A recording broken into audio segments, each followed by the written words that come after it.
Bahagia, aman dan selamat, sehat sejahtera. Semoga semua hidup berbahagia, aman dan selamat, sehat sejahtera selamanya, selamanya.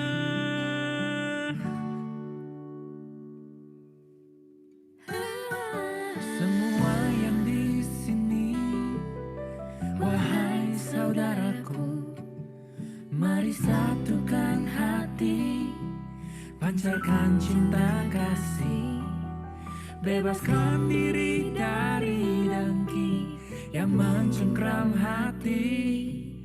Kembali di sini, hanya di saat ini. Semoga semua hidup berbahagia, aman dan selamat, sehat sejahtera. Semoga semua hidup berbahagia, aman dan selamat, sehat sejahtera selamanya, selamanya, selamanya. Dengan penuh ketulusan, dan kelembutan kepada semua di segenap alam.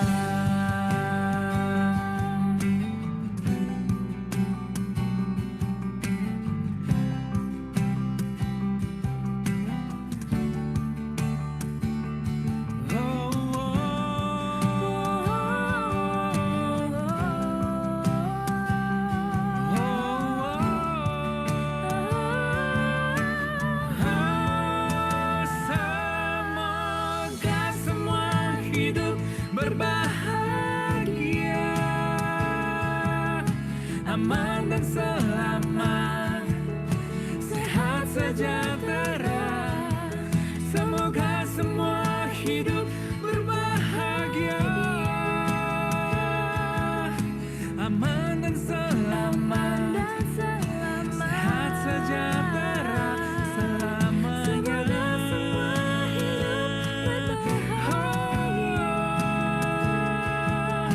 Aman dan selamat, sehat sejahtera selamanya, selamanya,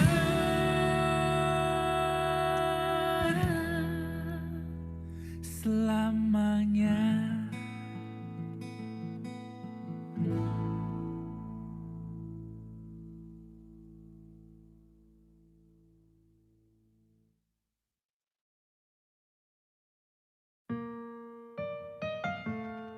Halo, tes. Kedengeran kan ya suaraku? Halo.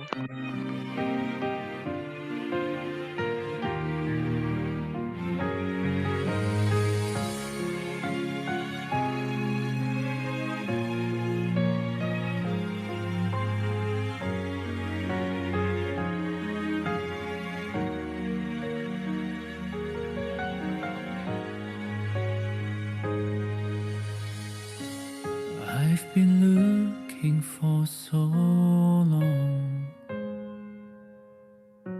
through the darkest path of all, climbing up only to fall again, to find the one eternal light.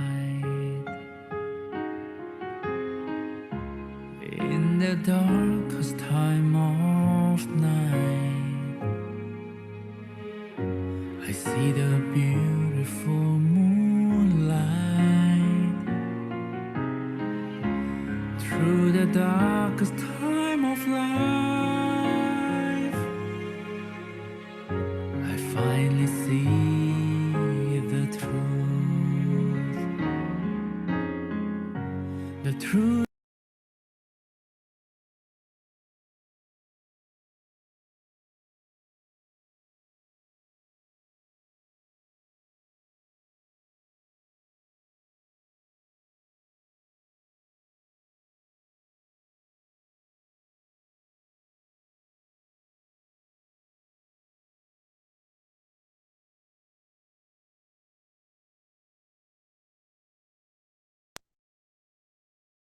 Brandon Prastio Chang lahir di Malang 7 Juni 2000.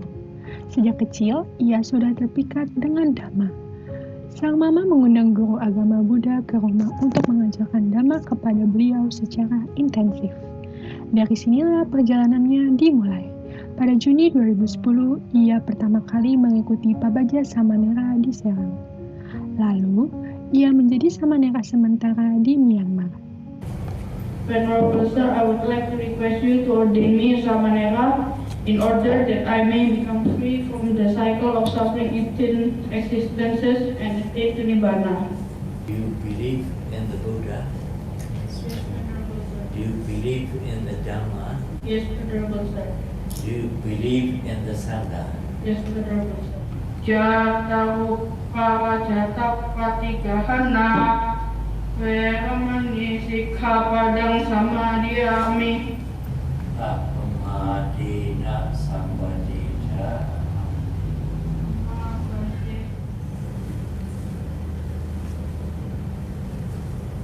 So your name will be Shen Visuddha.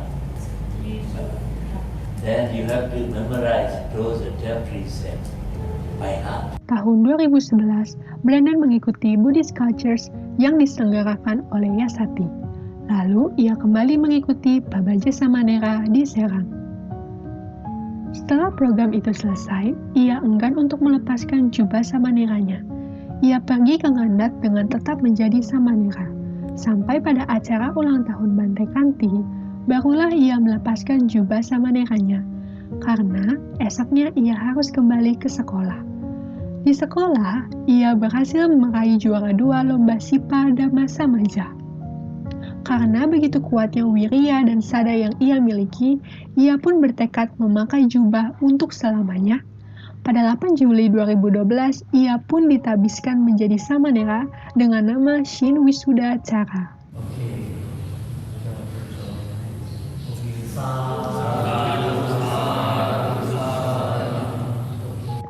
Foto keluarga terakhir beliau sebagai umat awam. Ia ditabiskan di Chen Mieng Miaing Samanejo Pariyati Center. Pada tahun 2013, ia mengikuti pelajaran Samanejo di Myasetja Sagaing. Ia belajar mengenai Winaya, Anguttara Nikaya, Dhammapada, Abhidhamma Tasanggaha, dan pada Rupa Siddhi. Pada tahun 2015, ia mengikuti wawancara. အဲ့ဒါမှာအင်ဒိုနီးရှားမှာပြီးတော့အင်ဒိုနီးရှားမှာကိုရင်ဝစ်ပြီးတော့အင်ဒိုနီးရှားမှာလူဝစ်နဲ့ဒီတော်တော်ကြားနေပြီကိုရင်ကတော်တော်ညီငွေ့နေပြီလို့ပြောတော့ကိုရင်ကဒီမူလက်တန်း6တန်းပြီးသူကကိုရင်ဝစ်ချင်တယ်သူကအန်ဩတာလားတော်တော်လေးပါပါဒီအင်ဒိုနီးရှားနိုင်ငံမှာဒီလိုဆက်အချင်းက10နှစ်ဆိုတော့ ကိလေသာဝချင်းတူသောအဖြစ်တဏှာနဲ့ဥပါဒံကိုလည်းသိသိရတယ်တဲ့သမုကလည်းဒီဒိဗ္ဗေပြပြတယ်ဒီပဲမို့လားသင်္ခါရကိုယူခြင်းဖြင့်ဘယ်တော့မှယူထားတာတော့တိတ်တွန်းတဏှာနဲ့ဥပါဒံရဲ့ကမ္မဘဝရဲ့ဘယ်နှပါးသိရရောက်တယ်သုံးပါးကိုသိရရောက်တယ်နော်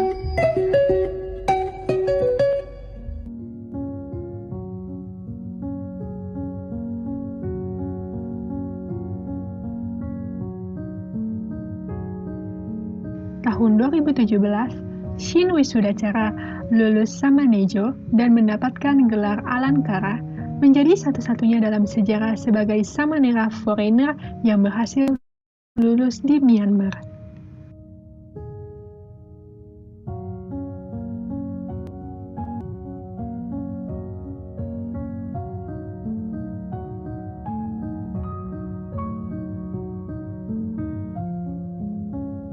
Januari 2020, Beliau ditahbiskan oleh Chenmi Sayadaw dengan nama Ashin Wisudacara. Saat ini Bante sedang melanjutkan Dhammacarya tahun ketiga. Semoga Bante sehat, bahagia, damai, dan tentram. Semoga dengan praktek Dhamma dan kebajikan-kebajikan yang telah Bante lakukan menjadi satu kondisi bagi pencapaian Nibbana. Sadu, sadu, sadu.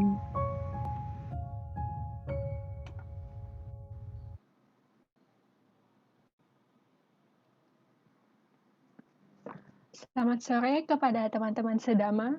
Namo Buddhaya. Selamat bergabung dalam acara perdana Yasati Youth, sebuah wadah yang terbuka untuk muda budi belajar Dhamma dengan cara yang lebih menyenangkan sekaligus mempraktekannya sejak usia muda. Perkenalkan, namaku Valen. Dan namaku Vincent. Kami berdua akan menjadi pembawa acara pada sore hari ini. Pada kesempatan ini, kami akan menyelenggarakan Q&A live dengan Bante Wisudacara, seorang Bante yang baru berumur 20 tahun dan sekarang sedang menempuh studinya di salah satu wihara atau Pariyati Center di Myanmar, dengan kisah hidup dan perjalanan yang sangat menarik ya, Valen.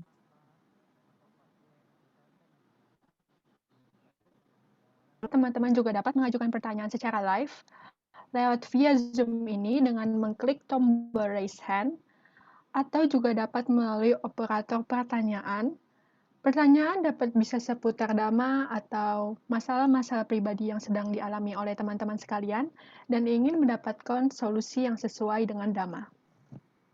Tapi perlu diingat nih teman-teman bahwa Q&A ini bukan sebuah ajang untuk mencari siapa yang benar dan salah, tapi Q&A ini dibuat agar kita dapat memahami ajaran Buddha secara baik dan benar. Oleh karena itu, kami mengingatkan kepada teman-teman untuk bertanya dengan sopan dan santun. Baik teman-teman sekalian, tak perlu menunggu lebih lama lagi, mari kita undang Bante Wisudacara ke dalam acara ini dengan bersikap hormat dan beranjali.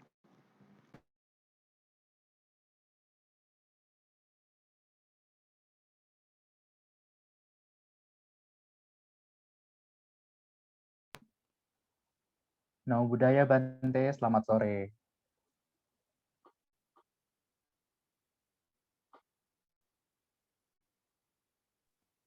Selamat sore semuanya. Selamat sore Bante.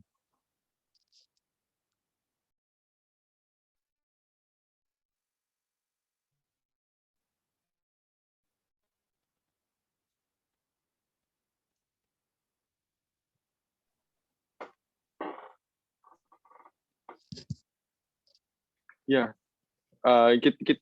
kita mulai acara kita dengan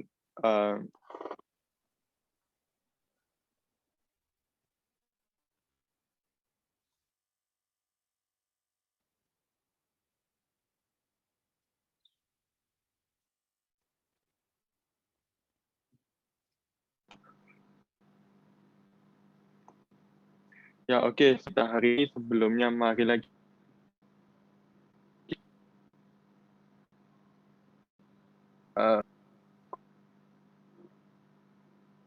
sudah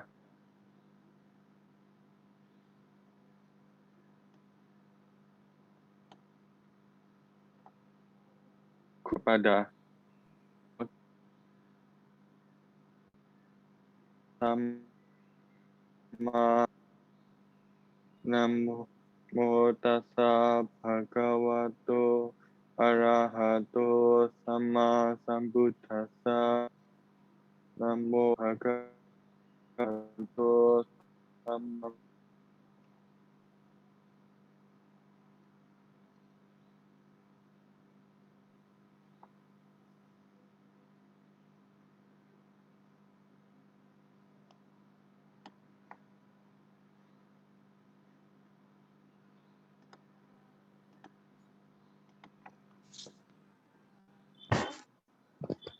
Namo tassa bhagavato arahato sama sambuddhassa. Namo tassa bhagavato arahato sama sambuddhassa. Namo tassa bhagavato arahato sama sambuddhassa.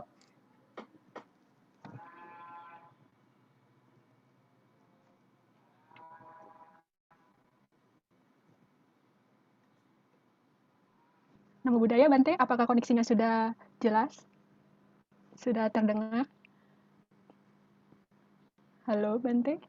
Ya, sudah jelas. Iya, oke. Ya, Oke, sudah terdengar semuanya. Oke. Ya. baik. Namo Buddhaya Bante. Berbahagia sekali dan terima kasih karena hari ini Bante sudah dapat meluangkan waktunya untuk dapat mengisi acara pada hari ini. Bagaimana kabar Bante di Myanmar? Ya, di sini saya baik-baik saja ya. Ya. Ya, pertama kali saya mau mengatakan bahwa saya sangat berbahagia buat karena saya bisa mengikuti acara ini dan juga saya sangat berbahagia karena ada banyak remaja-remaja di Indonesia yang masih semangat dalam dhamma, yang masih semangat untuk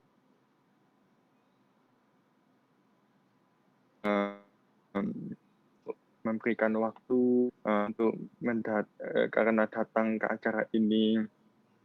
Ya, pertama kali saya ingin mengatakan dulu ya, saya tinggal di Myanmar, saya di sini belajarnya pakai bahasa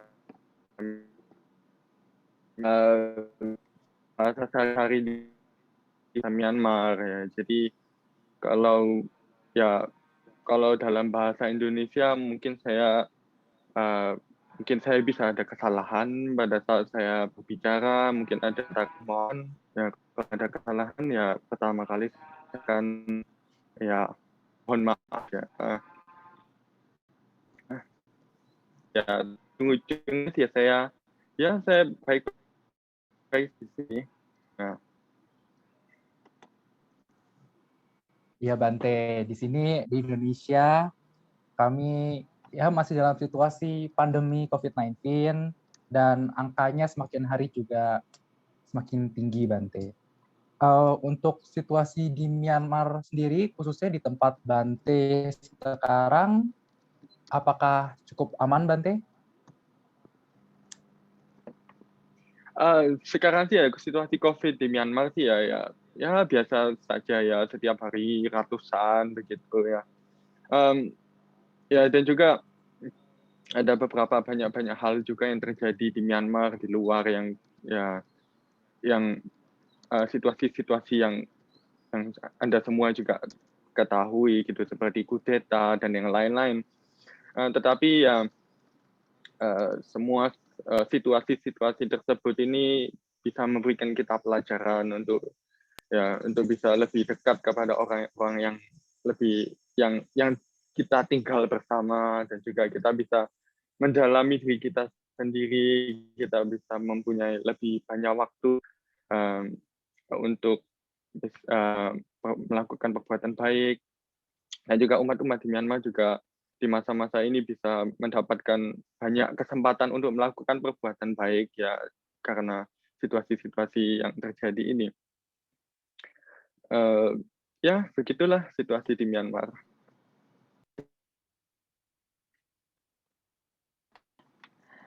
Baik Bante, semoga pandemi ini cepat berakhir agar kita semua dapat bisa melakukan aktivitas secara normal kembali ya. Bante, kalau Valen boleh Iya, singgung oke. mengenai latar belakang Bante, di umur 12 tahun, Bante sudah menetapkan diri menjadi seorang samanera tetap di Myanmar. Nah, kira-kira ada nggak sih kebulatan tekad atau inspirasi yang muncul gitu dari batin Bante? Karena di umur segitu kan kita tahu ya, itu adalah umur yang sangat muda. Kita mungkin di umur segitu masih main-main gitu. Nah, kira-kira apa gitu kebulatan tekad atau inspirasi yang muncul dari Bante? Ya, pertama kali sih ya saya harus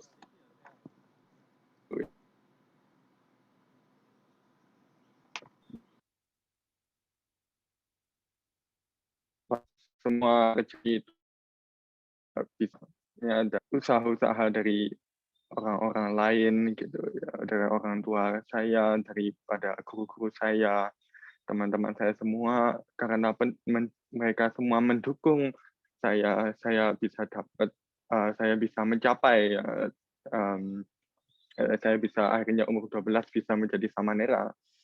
Ya, jadi inspirasi pertama adalah saya pada saat itu tahun 2010 sama seperti yang ada di video waktu tahun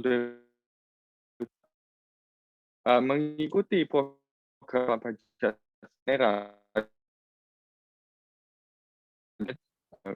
nggak tahu jadi pagi sampai dan kemudian ada kelasnya, kemudian makan pakai juga bertemu para biku-biku senior. Di sana program yang membuat saya terbuka yang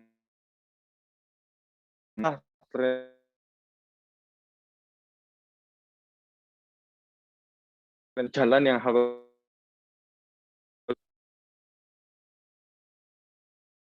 akan jadi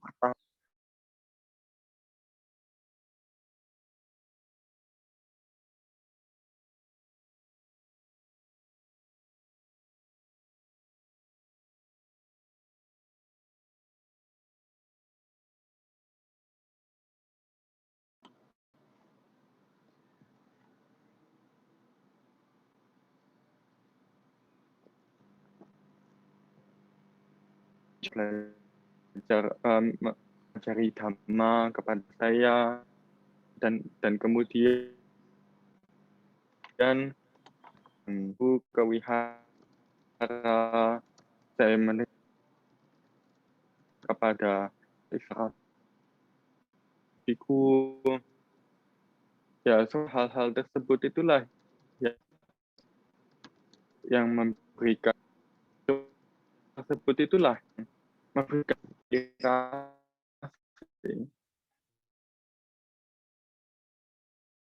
Walaupun setelah saya ikut merasa itu di Buddhist culture, Pak Bajar juga di dan juga saya mempelajari banyak pelajaran di misalnya di Padepokan di ya semua dukungan itu tersebut semua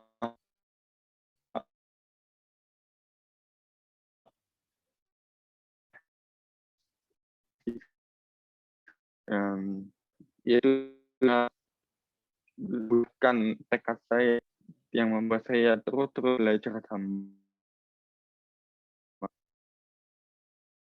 membuat tekad saya jadi.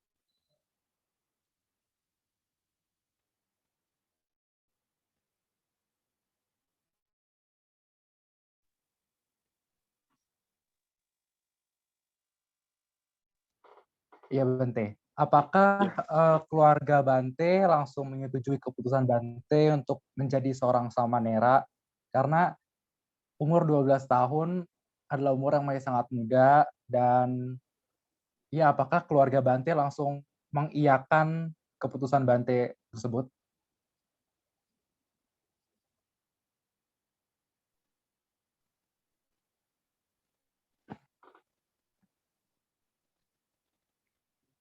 Ya, ini kalau putus-putus, apakah mau dilanjutkan pakai rekaman? Ya, baik Bante. Kita pakai rekaman yang kemarin. Bisa diputar mungkin. Mohon maaf hadirin sekalian karena koneksi di Myanmar sedang tidak baik, jadi kami sudah mempersiapkan video recordingnya. Seperti itu.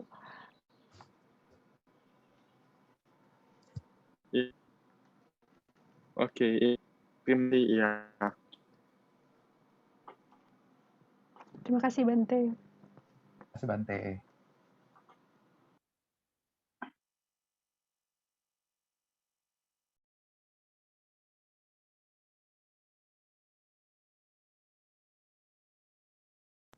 Selamat sore teman-teman Sedama, Namo Buddhaya. Selamat datang di acara perdana Yasatiyat, sebuah wadah yang terbuka untuk muda-mudi untuk dapat bisa belajar Damas dengan cara yang lebih menyenangkan, sekaligus mempraktekannya sejak usia muda. Perkenalkan, namaku Valen. Dan namaku Vincent. Kami berdua akan menjadi pembawa acara pada sore ini. Pada kesempatan ini, kami akan melangsungkan Q&A dengan Bante Wisudacara, seorang Bante yang baru berumur 20 tahun dan sekarang sedang menempuh studinya di salah satu wihara atau Pariyasti Center di Myanmar, dengan kisah hidup yang sangat menarik dan inspiratif ya, Valen? Ya, benar banget, Vincent. Nah, kami sebelumnya dari tim Yasatiyat meminta maaf karena internet atau koneksi internet dari Myanmar tidak bisa memungkinkan untuk Bante hadir dalam acara ini, maka sesi Q&A ini tidak bisa diselenggarakan secara live. Namun, kami sudah melis atau mencantumkan pertanyaan-pertanyaan yang menarik dan sesuai dengan topik atau masalah-masalah muda-mudi yang akan dijawab oleh Bante Wisudacara. Jadi, acara ini adalah acara pemutaran ulang video antara MC, operator pertanyaan, dan juga Bante Wisudacara. Baik teman-teman sekalian, tak perlu menunggu lebih lama lagi, mari kita undang Bante Wisudacara ke dalam acara ini dengan bersikap hormat dan beranjali.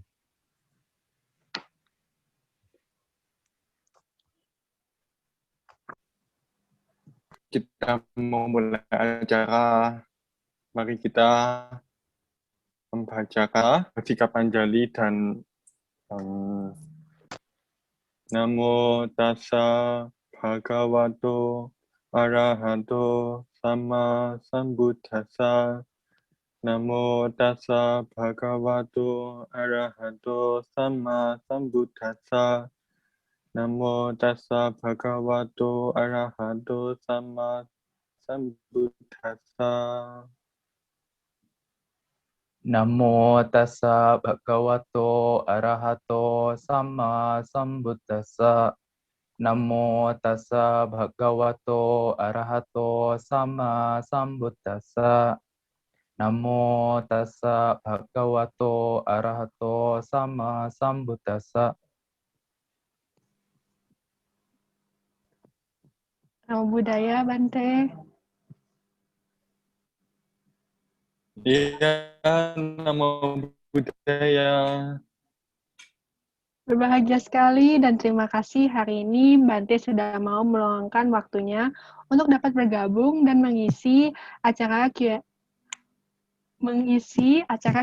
pada hari ini. Bagaimana kabar Bante di Myanmar? Ya, saya di sini baik-baik saja. Semua di dalam wihara semua kondisinya ya seperti normal ya.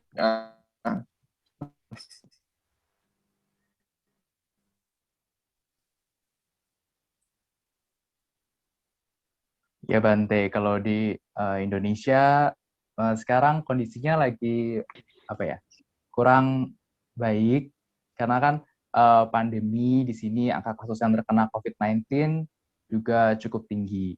Kalau situasi di Myanmar sekarang ini gimana Bante? Apakah cukup aman di sana?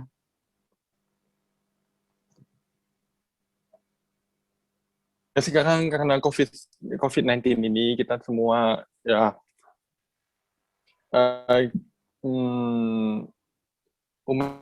umat sudah tidak terlalu sering lagi ke wihara, kemudian acara-acara besar semuanya sudah di cancel saja. Dan kita yang tinggal di tempat Pariyati Center ya setiap tahun masuk ke Pariyati agama Buddha.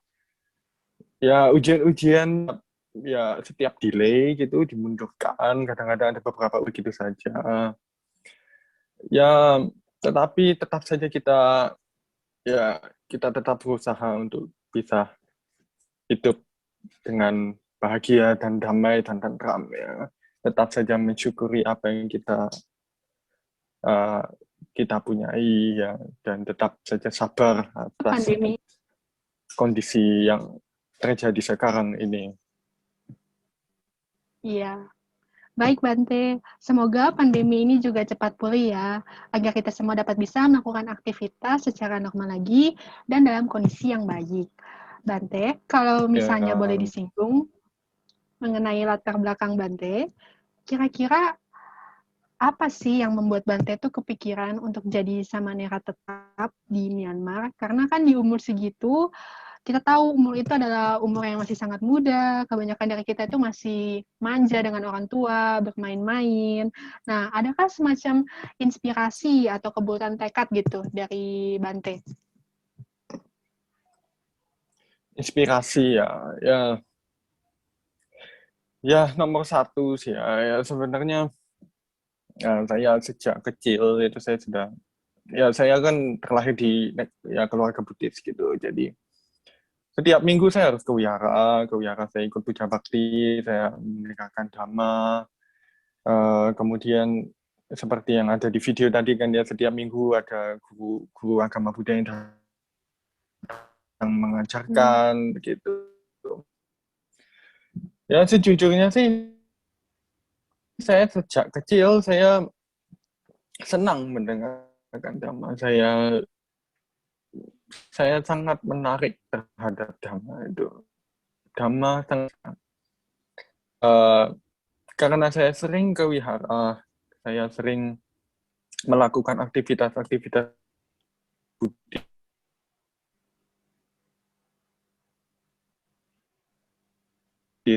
walaupun saya masih umur babiku itu kan ketemu saya langsung mengatakan ini. Kemudian ya itulah yang akhirnya begitulah saya akhirnya mulai masuk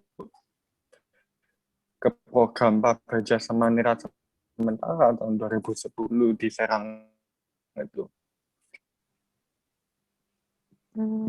Nah, dia yang pada saat saya terhadap dhamma, jadi setiap selama 2 minggu, 24 jam, semua aktivitasnya semua dipenuhi dengan aktivitas Buddhis, pagi-pagi cantik, habis aktivitas meditasi sebelas gitu, dan semuanya sederhana, pindah patah. Program itulah sebenarnya yang memberikan belokan besar terhadap saya, ya keputusan saya untuk kehidupan ini. Ya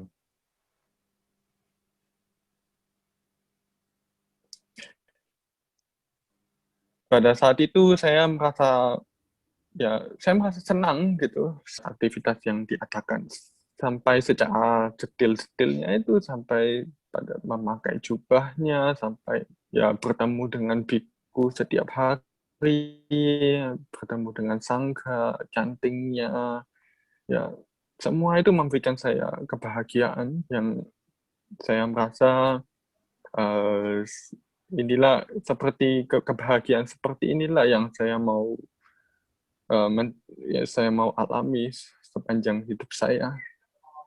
Makanya saya memutuskan setelah selesai Baja Samanera sementara itu, saya memutuskan untuk menjadi biku dalam kehidupan ini. Saya nggak mau jadi yang lain-lain, saya maunya jadi biku. Nah, pertama kali saya pikir paling ya selesai kuliah mau jadi biku gitu kan ya cuma karena lama-lama akhirnya sudah nggak sabar, jadinya saya mau secepat mungkin gitu. Ya, pada saat itu saya umur 5, ya saya umur 10, masih di kelas 5. Saya bilang, oke, setelah selesai saya lulus SD, saya mau menjadi samanera. Ya itu ya inspirasi saya pertama kali itu ya mulai dari program Baja Samanera sementara itu. Ya. Iya, Bante.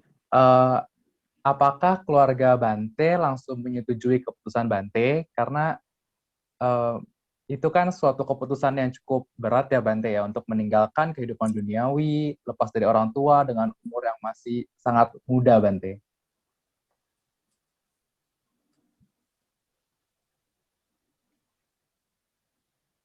Ya, orang tua saya sangat welcome gitu, sangat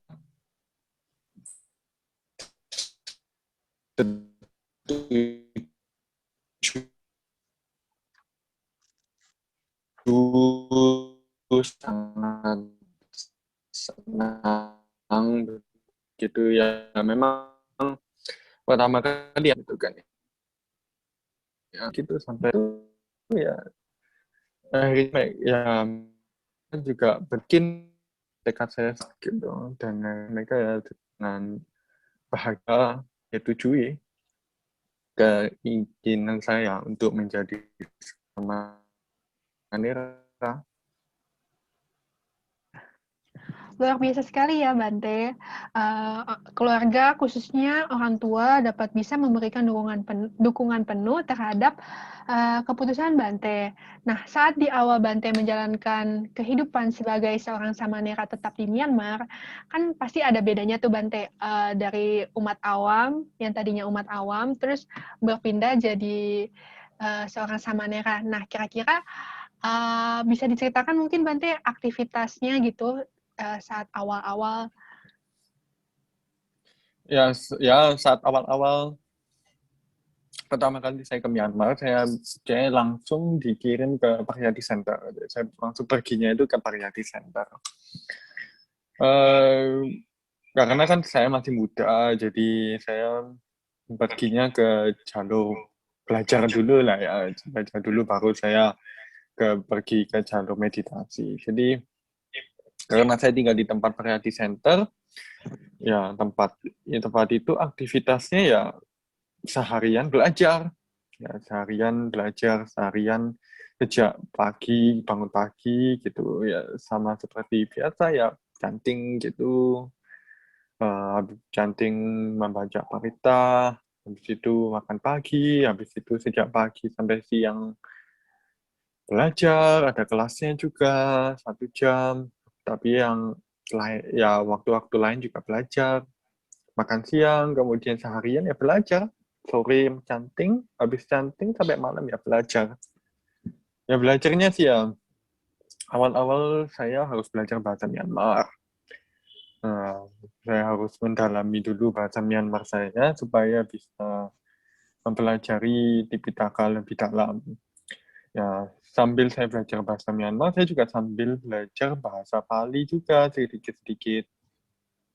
Dan juga yang paling penting adalah awal-awal kehidupan Samanera itu adalah awal-awal kita mempelajari cara kehidupan menjadi samana.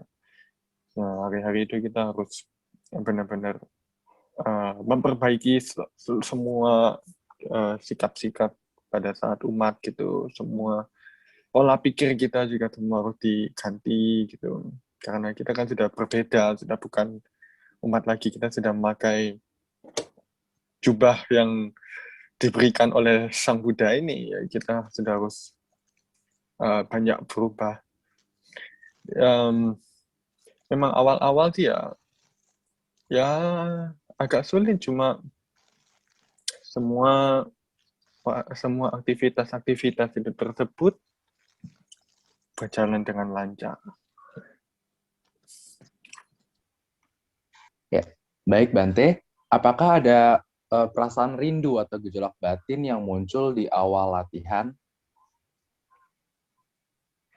Ya pasti ada lah, pasti ada. Oh, kalau begitu gimana gitu waktu itu cara Bante bisa mengatasi gejolak-gejolak batin yang muncul tersebut? Ya pertama kali sih ya memang kita setiap manusia yang tinggal di samsara ini, selama kita belum mencapai kesucian ini, kita pasti akan ketemu banyak gejolak-gejolak batin ini tersebut. Kita pasti kita pasti bertemu dengan hal-hal yang mengganggu pikiran kita. Nah, saya sama seperti Anda semua juga. Saya pasti pertama kali saya masuk itu coba bayangkan saya keluar dari Indonesia umur 12 tahun kan ya. Jadi semua bahasanya beda, lingkungannya beda, semua aktivitasnya beda, semuanya 100% beda. Nah, walaupun saya benar-benar dengan tekad yang kuat saya keluar dari Indonesia dan menjadi Samanera, tetapi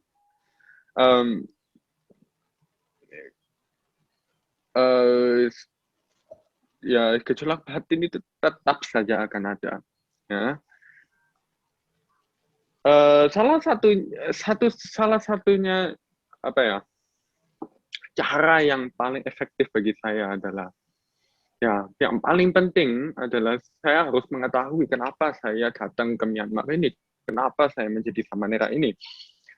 Ya, karena memang saya menjadi Samanera mau jadi lebih bahagia, saya mau jadi lebih merdeka, saya mau lebih bebas dari ikatan-ikatan. Maka itu tersebut saya harus bisa mengatasi gejolak-gejolak batin ini tersebut, walaupun mereka akan terus datang. Nah,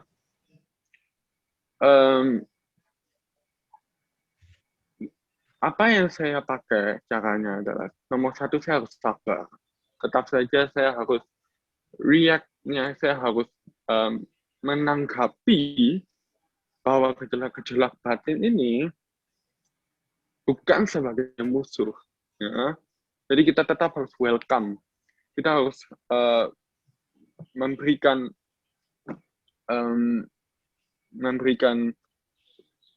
apa ya? Kita tidak boleh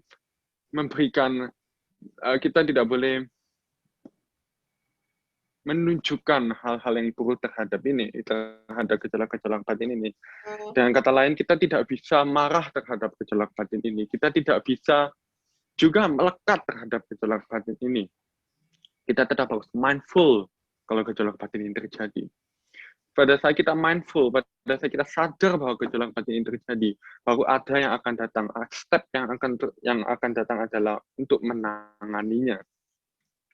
Nah, misalnya, kalau misalnya kita sudah sadar, kita tahu kalau kita rindu, gitu kan ya, atau kita tidak happy, atau apapun lah gejolak batin itu tersebut, kita harus menanganinya itu tersebut apakah bisa dengan samatha atau vipassana.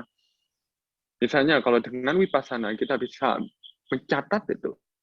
Nah, kalau misalnya kita rindu, kita bisa mencatat sebagai kalau kita rindu begitu.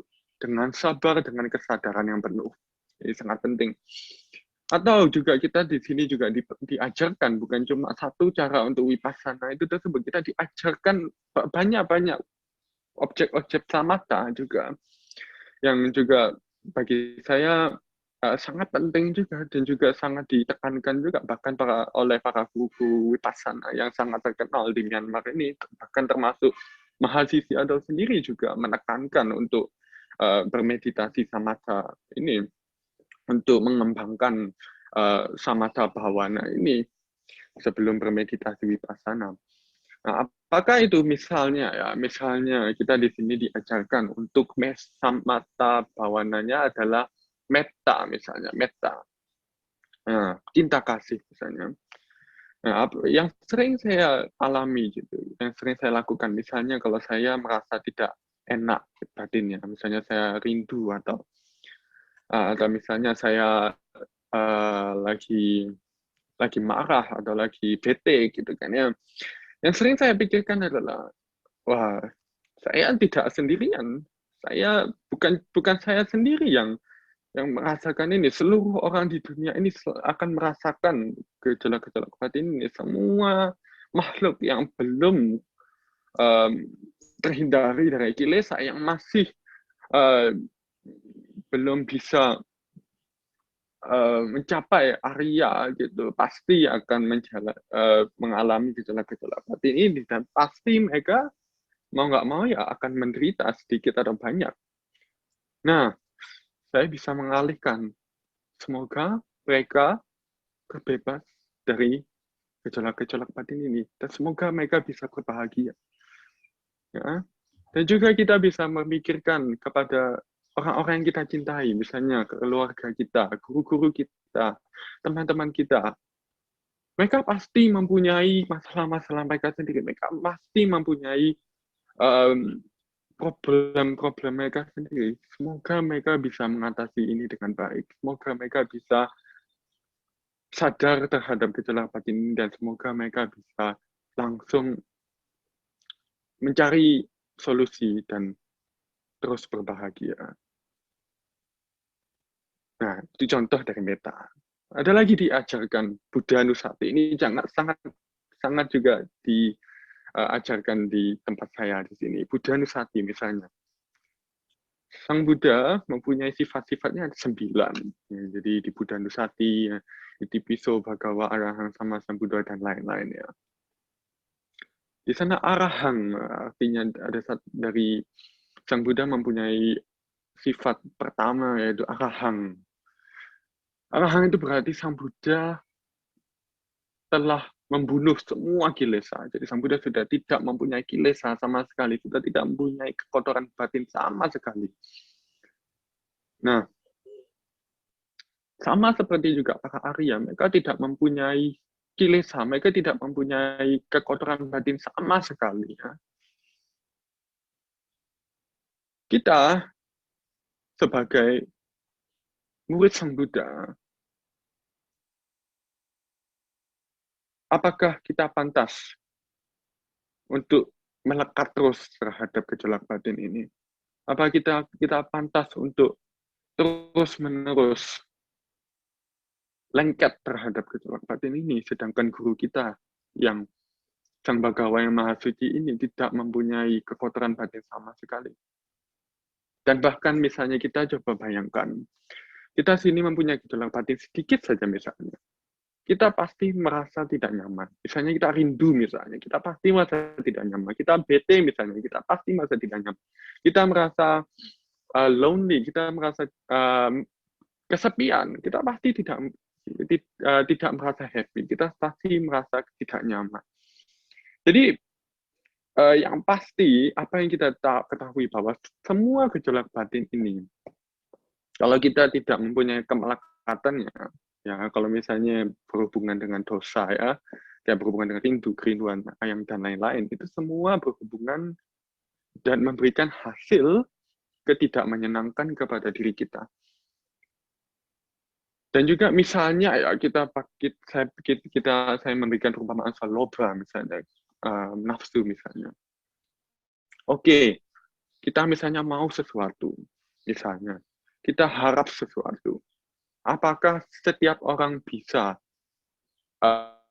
menjamin bahwa hal ini akan terjadi? Bahwa setiap hal yang kita maukan kita dapat. Ya kan? Pasti Anda semua pernah mengetahui, bahkan banyak hal yang walaupun kita usaha keras, kita taruh di tempat itu, untuk mengatasi hal itu, untuk melakukan hal itu, tapi kadang-kadang hasil tidak terjadi atas kita harapkan.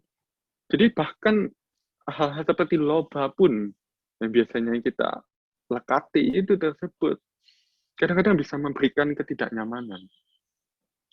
Kemudian kita ngomong dengan Abhidhamma, ya kita ngomong dengan bahasa Abhidhamma. Mungkin Anda semua dari Anda mungkin ada yang beberapa belajar Abhidhamma. Perbuatan baik itu kan kusala, perbuatan buruk kan akusala ya. Kusala dan akusala. Nah, dari sifat kusala dan akusala ini, sifat kusala itu tenang, sifat akusala tidak tenang. Jadi yang paling itu adalah salah satu sifat dari dua itu tersebut. Nah, kembali lagi kepada Sang Buddha dan para arahat.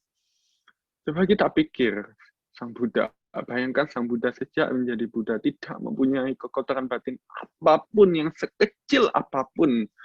Ya, setiap kali, setiap waktu, setiap momen, setiap detik menjalani hidupnya dengan bahagia, menjalani hidupnya dengan murni, menjalani hidupnya tanpa kekotoran batin.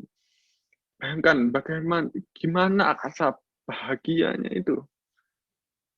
Pasti akan sangat damai. Kita bisa merasakan walaupun kita belum mencapai tahap itu tersebut. Dengan kita mengimajinasikan bagaimana kondisi Sang Buddha dan Arahat itu, kita bisa merasakan diri kita sendiri. Wah, pasti damai sekali para Buddha, para Arya itu tersebut. Kita merasakan itu kita sudah menjadi damai. Ya? Jadi dengan cara itu cara yang sering saya pakai itulah tersebut. Saya mau pakai Vipassana, saya mau pakai biasanya saya juga sering pakai Metta, pakai Buddha Nusati. Nah, bisa juga kita pakai objek-objek samatha lain. Seperti misalnya Anapanasati juga bisa. Nah, apalagi kita di sini sekarang saya tinggal di tempatnya 400 samanera, 400 biku dan samanera, tidak semua adalah samanera atau biku yang mempraktekkan praktis mahasi. Jadi Sayadaw harus memberikan objek-objek lain yang akan sesuai dengan mereka. Nah, itu sangat penting. Nah, makanya jadi bagaimana apapun itu objeknya, ya apakah itu Vipassana, apakah itu samatha, ya kita mulai dengan kesabaran, kita mulai dengan kesadaran, kemudian kepada bhavana-bhavana itu tersebut, saya yakin pasti gejolak-gejolak batin itu tersebut akan diatasi. Ya. Ya, luar biasa sekali Bante. Jadi dengan melatih samatha atau vipassana, kita dapat mengatasi gejolak-gejolak batin yang muncul. Ya, jadi seperti yang tadi sudah Bante sampaikan, bahwa gejolak batin ini bisa diatasi dengan sati atau perhatian yang dapat dikembangkan dengan meditasi. Dan dengan itu dapat melihat perasaan atau gejolak batin yang muncul sebagaimana apa adanya. Lalu Bante, bagaimana dengan kesibukan Bante, ya tadi kan Bante udah sempat singgung tentang belajar dari pagi sampai malam. Ini bagaimana Bante bisa memanajemen waktu dan tetap punya tekad yang kuat untuk stay menjadi seorang samana?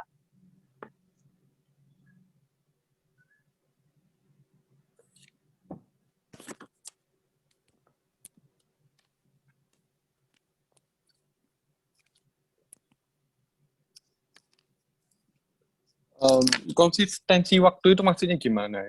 Saya mau tahu. Untuk tadi kan Bante udah sempat singgung tentang kesibukan Bante yang belajar dari pagi sampai malam. Nah itu Bante bagaimana bisa memanage waktunya, bisa mengatur waktunya, dan bagaimana Bante bisa tetap punya konsistensi atau tekad yang kuat untuk tetap menjadi seorang samanera atau petapa. Ya, jadi bukan cuma soal belajar ya. Tetap saja kita harus meditasi, tetap saja kita harus bisa mindful sehari-hari.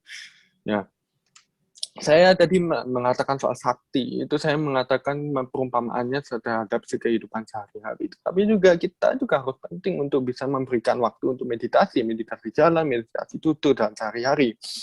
Ya, konsistensi itu sangat penting.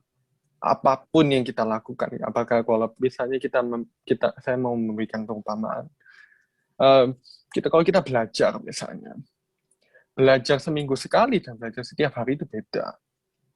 Belajar 1 minggu sekali dan belajar 1 bulan sekali juga beda. Meditasi setiap hari dan meditasi 1 minggu sekali beda. Ya, jadi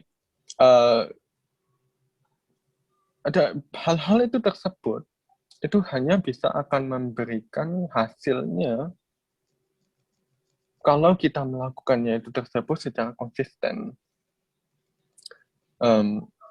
Nah, untuk supaya bisa konsisten itu, kita harus mengetahui, kita harus benar-benar menyadari hasil kalau kita melakukan itu secara konsisten.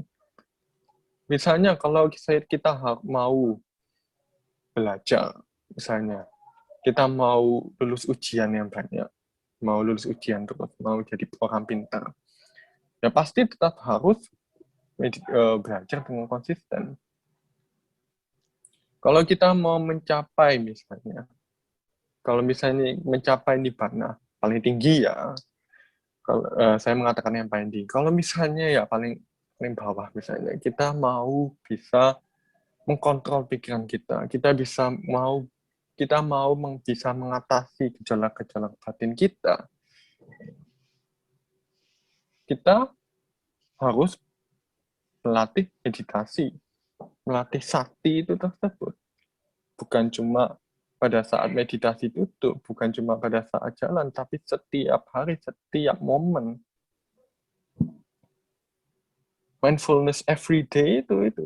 Mindfulness sehari-hari itu sangat penting. Kalau cuma kita meditasi 1 minggu sekali, kurang efektif. Lebih baik setiap hari ya. Lebih baik ya, paling baik ya setiap momen. Itu yang paling baik. Ya kalau ya kita harus mengetahui itu, kita harus punya tekad itu tersebut untuk bisa konsisten. Nah, contoh-contohnya, coba kita lihat orang-orang yang konsisten. Para meditator yang di rekat-rekat itu, mereka bermeditasi setiap hari. Setiap momen mereka mindful. Dan mereka mendapatkan hasil-hasil yang baik. Dan kalau coba kita melihat yang paling tinggi, para arahata, para sang Buddha, semua usaha beliau tersebut semuanya harus konsistensi. Sang Buddha usaha 4 asangkhya kalpa dan 100.000 kalpa memupuk parami secara konsisten. Nggak bisa, saya istirahat dulu 1 kalpa gitu, nggak bisa. Benar-benar harus konsisten. Itu sangat penting. Ya, jadi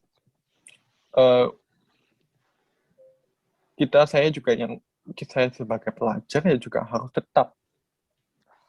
Kita harus memegang goal yang ada, yang kita punya itu. Tujuan yang kita punya itu. Kita harus memegang itu, dan kita harus usahakan kita memakai will yang ada. Will itu apa? Keinginannya itu kita harus kita gali sedalam-dalamnya, kita pakai seadanya, kita pakai sebisa kita mungkin. Kita memakai itu, memakai keinginan itu untuk bisa konsisten. Nah, itu yang paling penting. Kita harus mengetahui tujuan kita harus mengetahui pentingnya menjadi orang, pentingnya untuk melakukan aktivitas-aktivitas yang konsisten, baru kita bisa mengatur waktu-waktu kita dan melakukan aktivitas-aktivitas yang sangat baik itu secara konsisten. Ya. Wah, teman-teman, semoga tips ini bisa membantu kita ya sebagai anak muda yang mungkin masih bingung nih gimana untuk bisa caranya untuk yang tepat untuk bisa memanajemen waktu secara efektif dan efisien. Ya, benar sekali, Len. Baik, Bante. Kalau boleh tahu, sekarang ini kan Bante sedang belajar ya di Pariyati Center, seperti yang Bante sudah bilang juga. Kalau boleh tahu, sekarang ini apa sih yang sedang Bante pelajari? Saya belajar di sini. Ya, saya belajar di sini di Pitaka, saya belajar di sini ajaran-ajaran Sang Buddha. Tetapi yang paling penting adalah ya bukan cuma belajar apa yang ada di buku, kita tetap harus belajar cara menangani gejolak-gejolak pikiran ini. Kita harus belajar bagaimana cara kita membulatkan tekad kita sebagai biku ini, bagaimana kita bisa memanfaatkan kehidupan sebagai manusia ini yang sangat penting bagi kita. Ya. Baik, Bante. Nah, sekarang Bante, kita melihat di situasi akademik di Indonesia nih ya Bante sekarang, di mana bahwa semuanya ini serba online atau daring. Jadi ini tuh memaksakan kita sebagai pelajar untuk terus online karena emang belajarnya juga secara online nih Bante. Nah tapi kadang ini tuh malah jadi suatu pembatasan atau yang membuat kita tuh jadi over gadget gitu loh Bante, karena kita biasa sudah main sama gadget, sekarang juga belajarnya sama gadget. Nah jadinya kita itu kayaknya nggak bisa gitu kalau sehari nggak ada gadget. Nah kira-kira ada nggak sih pendapat Bante gimana gitu cara mengatasi supaya kita itu jangan over gadget gitu Bante? Ya, oke. Ya, seperti dia, saya bisa ulangi yang tadi apa Van katakan ya, semua teknologi ini sebenarnya apa ya? Ini ditemukan untuk supaya kita bisa hidup dengan lebih mudah misalnya. Ya, kita bisa berkomunikasi dengan lebih mudah, kita bisa maksudnya apa ya? Kita bisa lebih dekat kita ini memberikan perdekatan kepada kita dengan orang yang dari jauh misalnya, dan juga ini memberikan kita akses yang lebih gampang untuk education, untuk belajar misalnya. Kita bisa research, kita bisa melakukan apapun di internet kan ya. Nah, ini ditemukan untuk hal-hal yang berguna ya kan, hal-hal yang berguna. Tetapi ada juga hal-hal yang lain, seperti hal-hal yang seperti alasan hiburan, misalnya game, nah, misalnya music, misalnya semua hal-hal yang bersangkutan dengan hiburan itu juga ada. Nah, kita juga harus mengerti, kita semua mempunyai goal, kita mempunyai tujuan. Misalnya, seorang pelajar mempunyai tujuan untuk lulus ujian. Seorang meditator punya tujuan untuk mencapai bla bla bla, misalnya, untuk mencapai pencapaian maga dan pala. Bahkan seorang bodhisattva mempunyai tujuan untuk menjadi sang Buddha. Saya mengatakan paling tinggi lah ya. Untuk kita mencapai goal itu, mencapai tujuan itu ya, jadi kita tetap harus konsisten. Kita harus melakukan apa yang harus kita lakukan ini. Seorang pelajar tetap harus belajar dalam waktu yang konsisten. Seorang meditator harus meditasi dengan waktu yang konsisten. Nah, apa yang membuat kita sampai bosan kalau kita tidak mempunyai gadget ini adalah salah satu alasannya itu karena kita melekat terhadap apa yang terjadi di gadget ini. Kita melekat, kita melihat Facebook, kita melihat social media, kita melihat apa yang orang-orang post ini, kita melekat menonton YouTube misalnya, kita melekat menonton video-video hiburan, kita melekat main game misalnya kan ya. Ya. Apalagi game, saya tahu soal game. Kalau biasanya orang gamer yang sudah main game itu mereka bisa main semalaman. Beneran, mereka bisa main semalaman tanpa tidur, tanpa makan gitu, mereka bisa. Jadi semua kebosanan untuk tidak pegang gadget ini dan alasan dari kita over gadget ini semua karena kita melekat terhadap itu tersebut. Kita dalam bahasa Inggrisnya itu addicted. Benar-benar sudah lengket terhadap itu. Sulit ya, memang karena gadget ini sudah memang sepertinya kayak diprogram supaya kita sulit untuk mencabut kemelekatan kita terhadap gadget inilah. Kita harus mengetahui ini. Kita punya goal kita masing-masing. Kita harus belajar untuk para pelajar.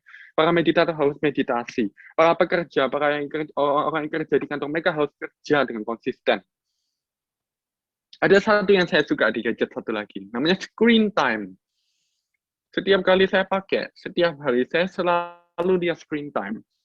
Hari ini saya berapa lama di application ini, saya hari ini berapa lama di application ini, saya hari ini berapa lama di application ini. Jadi saya bisa reflect diri sini, saya bisa melihat diri sendiri. Wah, ternyata hari ini saya banyak menghabiskan waktu di social media, saya banyak menghabiskan waktu di game misalnya. Saya banyak menghabiskan waktu mendengarkan musik misalnya. Saya kurang mendengarkan dhamma misalnya. Saya kurang membaca misalnya. Saya kurang belajar misalnya. Itu semua screen time ini membantu kita untuk reflect terhadap diri kita sendiri, untuk bisa melihat diri kita sendiri dan bisa bisa memperbaiki kebiasaan kita terhadap gadget ini. Nah, ini sangat penting. Ya, jadi kita harus bisa reflect diri kita sendiri, kita harus lihat setiap kali lihat, dan kita harus tidak lupa terhadap goal yang kita inginkan. Kita tidak harus lupa terhadap tujuan yang harus kita inginkan. Saya tidak bisa mengatakan kepada umat-umat untuk shut down social media, untuk shut down YouTube, shut down music. Saya tidak mengatakan seperti itu ya. Saya mengatakan waktu itu penting, waktu itu kita tidak bisa dibeli. Waktu itu sangat berharga. Nah, jadi kita tetap harus membagi waktu. Misalnya kita harus pakai limit, misalnya kita buka sosial media berapa jam sehari. Atau misalnya kita hanya akan memakai sosial media pada saat hal yang penting misalnya. Atau kita misalnya hanya akan main game misalnya 2 jam sehari misalnya ya, atau cuma 1 jam sehari, atau setengah jam sehari. Ya. Untuk bisa membagi waktu itu sangat penting. Nah, caranya untuk bisa membagi waktu itu ya tetap saja kita, yang tadi saya bilang, tujuan itu kita tetap harus fokus terhadap tujuan kita itu. Terima kasih atas jawabannya, Bante.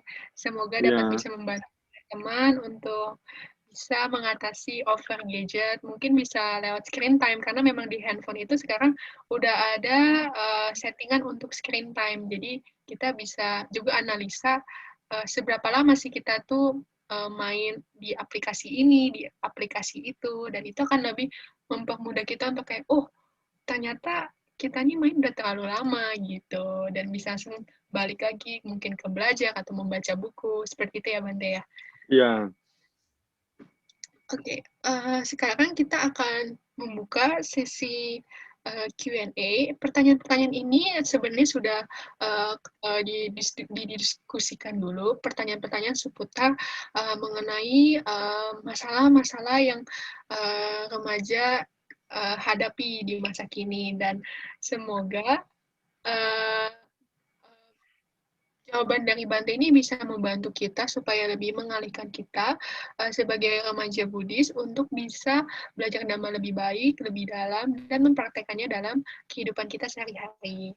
Nah, untuk itu saya mempersilakan Juvan sebagai operator pertanyaan untuk dapat memberikan pertanyaannya.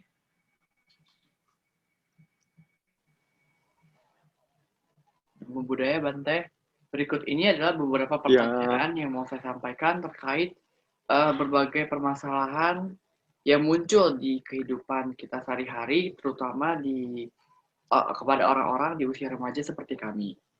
Yang pertama adalah kebetulan ini saya masih seorang pelajar, tapi kenapa ya Bante, pada saat saya sedang belajar Dhamma, hati saya merasa belum sepenuhnya tergugah untuk belajar Dhamma terus-menerus. Seperti kita tuh masih belum punya keyakinan yang kuat. Nah, dari masalah itu kita butuh solusi biar kita bisa punya keyakinan yang kuat untuk belajar Dhamma. Thank you, Bante. Ya, oke. Keyakinan yang kuat untuk belajar Dhamma ya. Jadi keyakinan dalam bahasa Pali kita bisa bilang ini sadda lah ya, sadda. Keyakinan terhadap Buddha, Dhamma, dan Sangha ya. Nah, ini kan ya kita akan membahas soal keyakinan terhadap Dhamma kali ini. Nah, keyakinan dan Dhamma ini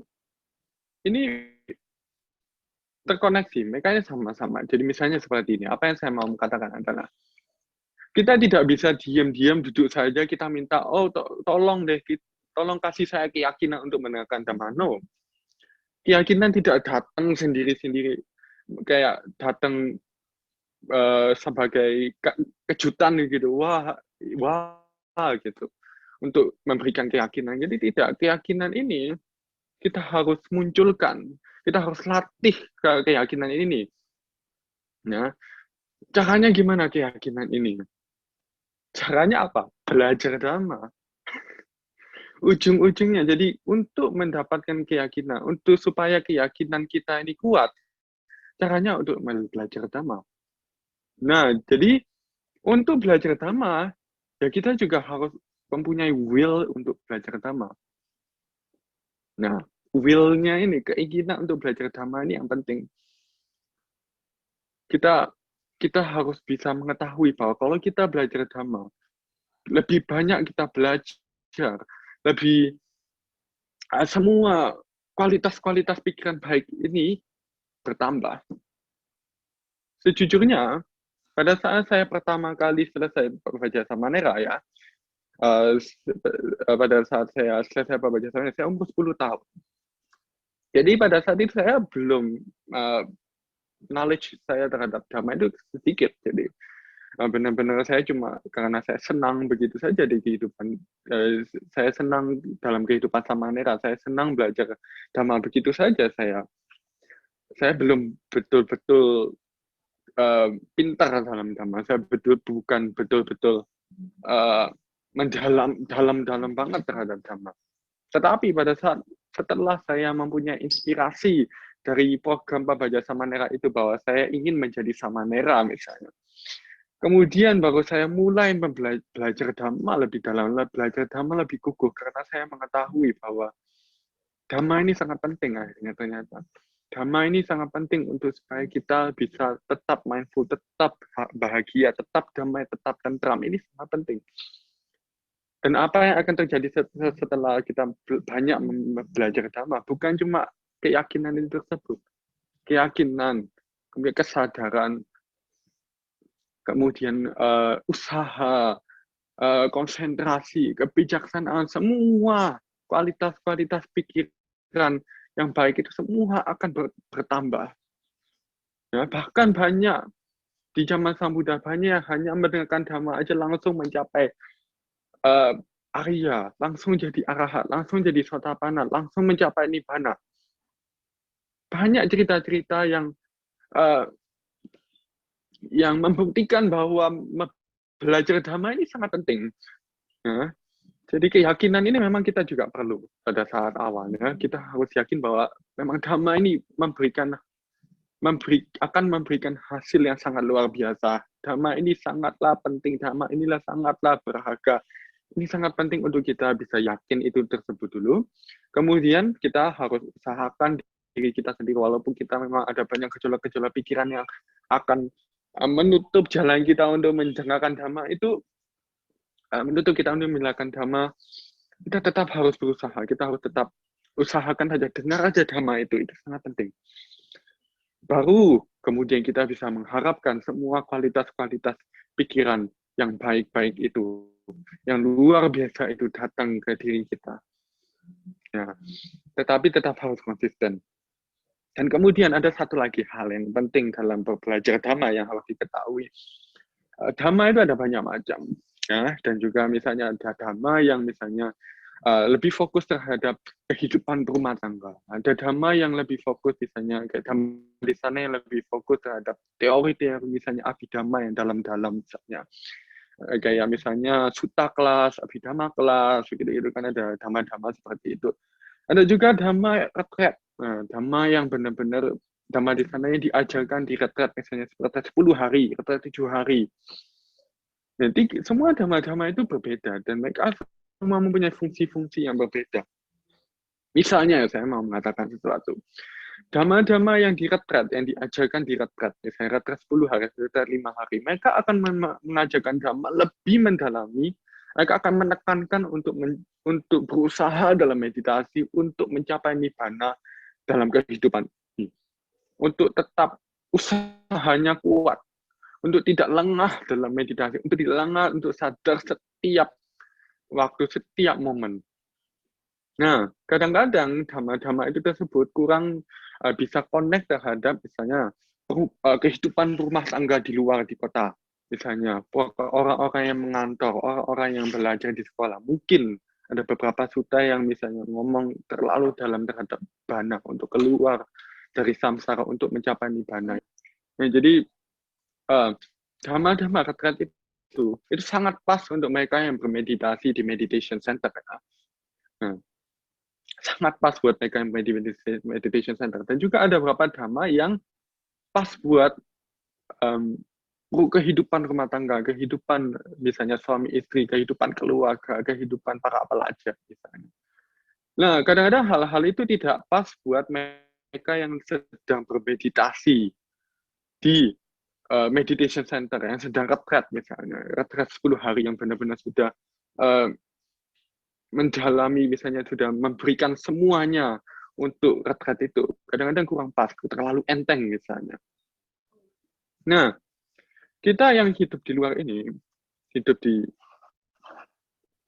misalnya kehidupan di kota, misalnya kehidupan sebagai rumah tangga misalnya, kita akan perlu dhamma-dhamma ini semua. Kita harus mendengarkan dhamma-dhamma yang enteng-enteng supaya bisa misalnya bukan enteng sih ya, yang lebih pas untuk kehidupan rumah tangga ini. Kita juga harus mendengarkan itu. Kita harus mendengarkan juga dhamma-dhamma yang dari retreat supaya kita juga tidak lupa bahwa kita ini juga perlu bermeditasi. Kita ini juga perlu untuk mindful. Kita juga hari ini kita juga perlu kalau misalnya kita ada waktu kita harus bermeditasi. Nah, ini sangat penting juga. Dan juga kalau misalnya kita ada waktu, misalnya kita mau mendalami sutta-sutta lebih dalam, kita mau mendalami abhidhamma lebih dalam, kita juga harus bisa gitu. Kita harus bisa memberikan waktu untuk misalnya mendengarkan misalnya sutta kelas, abhidhamma kelas. Ya. Jadi dhamma ini semua mempunyai fungsi masing-masing. Dan kita harus bisa menyeimbangi pada saat mendengarkan dhamma-dhamma ini. Dan bukan berarti karena gejolak batin ini terjadi, kemudian kita nggak mau mendengarkan dhamma yang tidak sesuai dengan gejolak batin yang terjadi. Ini apa yang maksud saya mau katakan bahwa adalah semua dhamma mempunyai peran-peran masing-masing. Dan kita harus memakai dhamma-dhamma itu pada saat waktu yang tepat. Gitu. Misalnya, kalau kita tadi saya katakan, kalau misalnya kita lagi malas meditasi, dengar dhamma dari retreat. Ya. Kemudian, apa lagi saya mau katakan? Soal, kalau misalnya ya, kita sudah mendengarkan dhamma,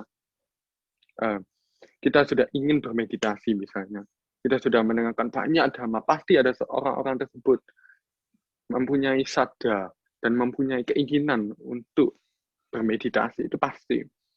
Lama-lama mereka akan mempunyai keinginan yang lebih besar untuk meditasi. Mereka ingin keluar dari rumah tangga ini dan ingin masuk retreat lah ya misalnya.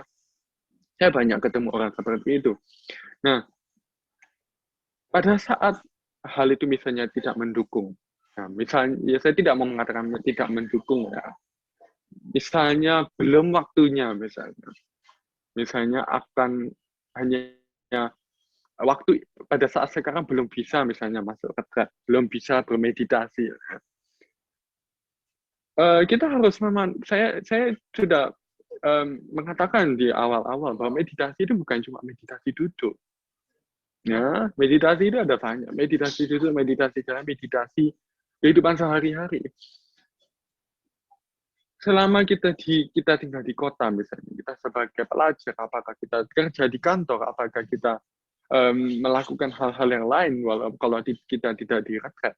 Kalau kita misalnya memegang mindfulness, kita selalu menjaga mindfulness, kita kemana-mana kita pergi. Itu sudah meditasi. Itu sudah mindfulness. Itu kita bisa bilang itu meditasi. Dan misalnya setiap pagi atau setiap malam kita memberikan waktu untuk meditasi duduk atau meditasi jalan lebih baik. Benar-benar lebih baik. Itu bisa melatih kesadaran kita. Itu sangat penting juga. Nah, jadi saya mau menekankan bahwa meditasi itu bukan cuma orang yang di retreat bisa bermeditasi. Nah, semua orang setiap waktu, setiap menit, setiap detik bisa bermeditasi, bisa mindful, bisa sadar terhadap apapun fenomena yang terjadi itu. Nah, ya semoga jawabannya cukup ya. Semoga jawabannya memuaskan.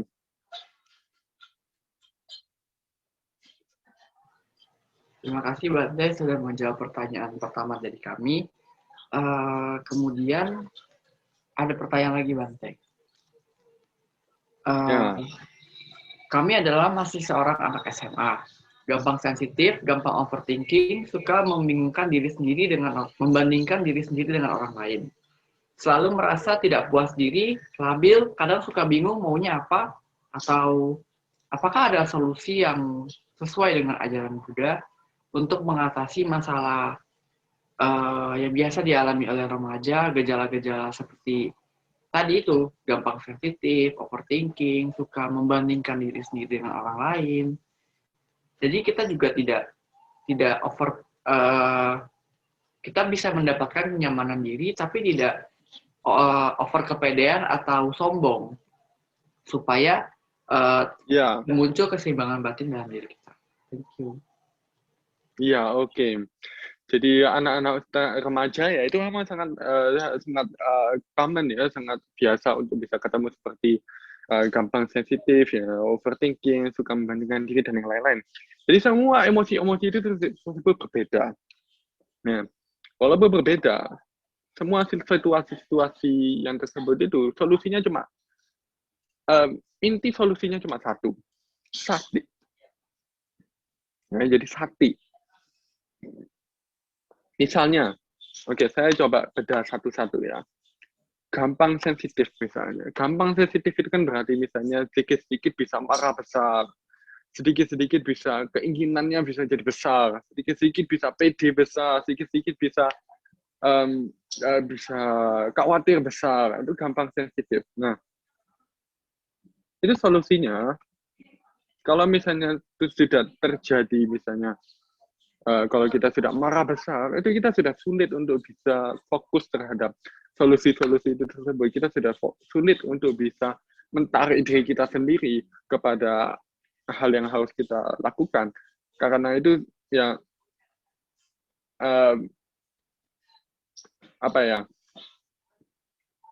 karena itu tersebut saya tahu bahwa kalau orang yang sudah gampang sensitif itu yang terjadi itu bukan kecil-kecil lagi, bukan marah kecil, tapi benar-benar marah besar atau khawatir besar, saya tahu. Nah, tapi solusinya yang paling penting ada sebelum kita terjadi itu, kita sudah harus mindful. Ya. Kita harus latih mindfulness itu. Kita ke sekolah misalnya ya, misalnya kita ke sekolah. Di mobil itu kita bisa mengamati fenomena-fenomena. Kita bisa mengamati kembung-kembisnya perut. Kita bisa mengamati sitting, touching, duduk, menyentuh. Kita bisa menutup mata dan kita bisa memancarkan cinta kasih kepada teman-teman kita, kepada keluarga kita, kepada guru-guru kita. Pada saat kita sampai ke sekolah, misalnya, kita jalan masuk kelas, kita bisa tetap mindful. Pada saat kita bicara, kita bisa tetap fokus apa yang kita bicarakan. Kita bisa tetap fokus terhadap pikiran kita. Kita bisa tetap mindful terhadap apa yang terjadi di pikiran kita. Bagi saya itu adalah solusi yang saya sering pakai gitu ya juga untuk tetap mindful terhadap apa yang terjadi itu. Kalau kita sudah mindful, kalau misalnya terjadi satu emosi, misalnya kita marah, kita khawatir, kita akan tahu. Kita akan tahu dan pada saat itu, karena kita sudah terlatih terhadap mindfulness itu, kita akhirnya bisa langsung menangkap itu. Menangkap itu dan kita tidak akan membuat emosi-emosi itu langsung besar. Kita tidak akan membuat emosi-emosi tersebut tidak terkendalikan. Kita masih akan bisa mengendalikan emosi-emosi itu tersebut. Ya. Jadi itu adalah oversensitif itu, ya solusi oversensitif itu ya sakti itu gitu, sangat penting sakti itu. Dan kemudian overthinking. Nah, saya pikir overthinking itu kayaknya maksud Anda kayaknya seperti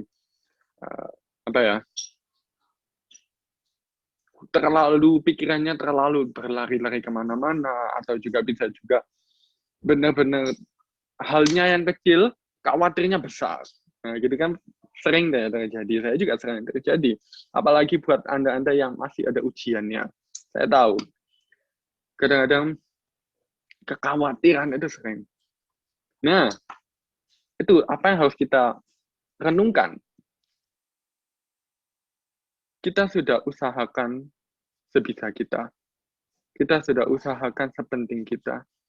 Maaf, kita sudah usahakan sekeras kita untuk bisa mencapai tujuan ini. Soal hasil, kita tidak bisa kontrol. Kita tidak bisa mengatakan hasil harus bagus, harus baik. Selama kita di samsara ini, semua ini anicca dukkha anatta. Kita tidak bisa expect apapun terjadi seperti apa yang kita harapkan. Apa yang kita harus banggakan adalah semua effort, semua pekerjaan, semua usaha yang kita telah lakukan. Inilah yang harus kita banggakan. Ini yang harus kita bahagiakan terhadap diri kita sendiri. Pada saat itulah apa yang harus kita renungkan. Misalnya sebelum kita masuk ujian, kalau kita benar-benar khawatir, itulah yang harus kita renungkan. I've done my best. Saya telah melakukan yang terbaik. I did my best. Saya telah melakukan yang terbaik. Apa yang akan terjadi? Who knows? Siapa yang akan tahu akan terjadi baik atau buruk? Kita tidak bisa kontrol itu tersebut.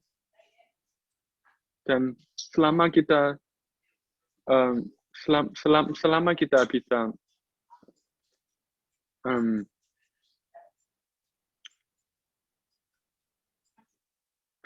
bisa mengendalikan kekhawatiran itu, walaupun misalnya hasilnya misalnya kurang baik atau tidak sesuai dengan apa yang kita inginkan misalnya, kita bisa mengendalikan diri sendiri, kita tetap bisa bangga terhadap diri kita sendiri. Saya mengatakan ini experience saya. Ya, jadi tetap saja ujung-ujungnya adalah tetap banggalah terhadap usaha apa yang Anda lakukan gitu. Dan tetap saja walaupun misalnya kembali lagi kepada tadi sati itu, walaupun misalnya khawatir, kalau kita sudah mempunyai sati sebelumnya, kalau kita sudah sadar setiap saat, kita bisa mengetahui khawatir itu akan datang. Dan pada saat itu kita bisa dengan gampang mengatasi kekhawatiran itu atau overthinking itu. Ya. Dan kemudian soal pembandingan diri ya, pembandingan diri. Selalu merasa gak puas diri, selalu membandingkan diri ya, selalu goyah gitu. Kita tetap harus mengerti bahwa kita ini semua sama, kita semua ini tidak sama. Ya, kalau saya membandingkan diri pada saat saya umur 10 tahun, 11 tahun, kalau saya selalu melihat orang lain, saya nggak bakal jadi Samanera umur 12 tahun. Saya mengambil jalan saya sendiri. Saya melihat hati kita. Ya, kita harus melihat hati kita sendiri. Kita harus mendengar hati kita sendiri. Orang-orang dari luar akan memberikan suggestion, akan memberikan ide-ide untuk kita. Mereka hanya akan bisa memberikan ide, hanya akan memberikan usulan. Mereka cuma bisa memberikan usulan. Mereka tidak bisa memilih jalan. Ya. Semua itu harus kita sendiri yang melakukan jalan itu. Kita harus yang mengambil jalan itu, kita harus yang memilih jalan itu. Nah, dengan itu kita tidak perlu membandingkan diri. Kita tidak perlu kadang-kadang melihat orang lain, orang ini dia gini, kalau orang ini seperti ini, saya harus seperti dia. Kalau dalam tujuan tersebut, dalam memilih jalan, kita harus mendengarkan hati kita sendiri. Ya. Nah, tujuan yang dalam jalan yang kedua yang saya mau mengatakan, kalau misalnya soal prestasi, soal usaha, kita perlu membandingkan diri kita dengan orang lain. Penting. Misalnya, saya belajar 1 jam. Ya. Sehari saya belajar 1 jam. Teman saya belajar 2 jam. Pada saat kita harus membandingkan dengan dia. Oh, dia saja loh belajar 2 jam. Kenapa saya tidak? Nah, Dia belajar 2 jam baru mencapai tujuan ini. Makanya saya kalau mau mencapai tujuan ini, saya harus belajar 2 jam. Nah, itu kita harus membandingkan diri seperti itu. Dan kemudian kebalik, ya. Saya akan balik itu. Misalnya,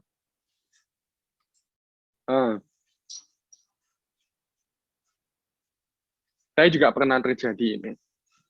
Saya ujian, saya lulus, tetapi juara-juaranya nggak bagus misalnya. Nah, kalau saya juaranya nggak bagus. Kalau saya membandingkan ke orang yang di atas saya pasti tidak akan nyaman. Misalnya, saya juara 2 misalnya. Kalau saya pikir, aduh enaknya ya jadi orang juara 1 itu, gimana ya rasanya orang juara 1 gitu. Pasti rasanya tidak enak. Karena pada saat itu sudah keluar hasilnya, kita tidak bisa kontrol lagi hasil itu. Kita hanya bisa mengkontrol apa yang ujian-ujian yang akan terjadi. Ujian-ujian yang akan datang. Ya. Pada saat kita misalnya juara 2 atau apapun situasi yang terjadi, kalau misalnya kita sudah merasa down, kita sudah merasa kecil hati, pada saat itu kita harus membandingkan diri kita sendiri dengan orang yang di bawah. Oh, itu loh, coba lihat, kamu loh sudah lulus, walaupun misalnya kamu nggak juara 1, itu loh ada beberapa yang tidak lulus misalnya. Syukurilah kehidupan Anda sendiri. Jadi, apapun yang terjadi, kalau misalnya kita lagi merasa kita akan menjadi sombong, kita bandingkan diri kita kepada orang yang di atas. Kalau kita merasa kecil hati, kita bandingkan diri kita sendiri dengan orang yang di bawah kita. Kita mensyukuri setelah kita melihat orang yang di bawah kita, kita bermotivasi setelah melihat orang yang di atas kita. Dan jangan khawatir, setiap kali kita melakukan apapun, selalu ada saja orang yang di bawah kita, di atas kita. Misalnya, saya mau mengatakan, kita lahir di alam manusia ini. Ini sangat-sangat berharga. Bayangkan buat mereka-mereka yang lahir di alam apa ya. Bayangkan orang-orang yang tidak terlalu beruntung dari kita. Ya, kita bisa mensyukuri apapun hal yang terjadi. Misalnya kalau kita paling kecil lah ya, kita ketemu problem-problem kecil di kehidupan ini, kita bisa mensyukuri. Wah, saya bisa lahir di tempat ini, saya bisa sampai di sampai di kelas ini, itu sudah benar-benar patut disyukuri. Nah, kalau misalnya kita sudah sombong, kita sudah merasa, wah, aku sudah benar-benar nyaman gitu, saya sudah benar-benar sukses gitu. Sebelum kita menjadi sombong, kita harus merenungkan bahwa kamu itu belum apa-apa, Anda belum siapa-siapa. Masih banyak orang-orang yang lebih kaya dari kamu, banyak orang-orang yang lebih pintar dari kamu. Kalau di dunia ini, siapa yang manusia yang paling luar biasa, yang paling sangat dipuja, yang paling sukses siapa? Sang Buddha ini. Makanya kamu bisa melebihi Sang Buddha. Nah, kita bisa pikir seperti itu. Ya, jadi membandingkan diri itu, kalau pada saat memilih jalan ke masa depan, gitu, kita tetap harus mendengarkan diri kita sendiri. Tetapi untuk prestasi, untuk usaha, hal-hal tersebut kita harus membandingkan diri kita kepada atas ataupun ke bawah pada saat waktu-waktu yang tepat, pada saat waktu-waktu yang sesuai. Ya, semoga jawabannya mencukupi ya.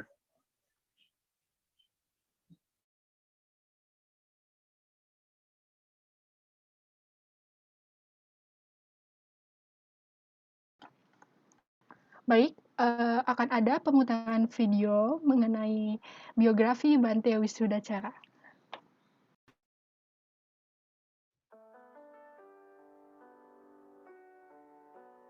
Bante Wisudacara lahir di Malang pada tanggal 7 Juni tahun 2000 dengan nama Brandon Prasetyo Chang.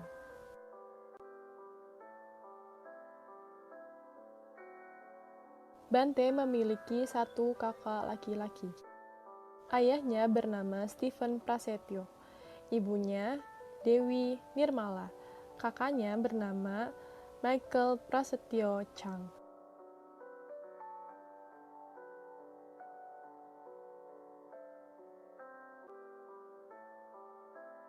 Sejak kecil, Bante sudah terpikat dengan Dhamma. Sang mama mengundang guru agama Buddha ke rumah untuk mengajarkan Dhamma kepada Brandon kecil secara intensif. Dari sinilah perjalanan Bante mengenal Dhamma dimulai. Pada Juni 2010, untuk pertama kalinya Brandon mengikuti Pabaja Samanera di Serang. Lalu pada Desember 2010, Brandon menjadi Samanera sementara di Myanmar.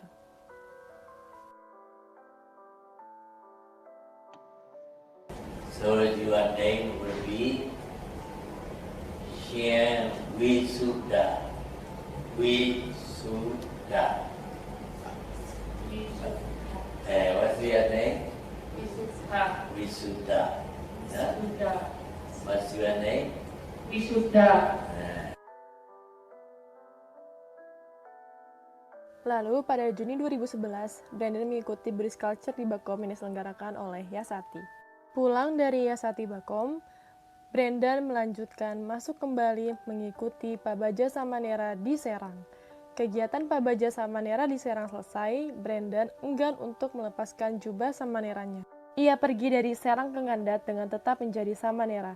Sampai dengan hari ulang tahun Bante Kanti, barulah merelakan jubah Samaneranya dengan terpaksa. Karena keesokan harinya, Brandon harus masuk sekolah kembali.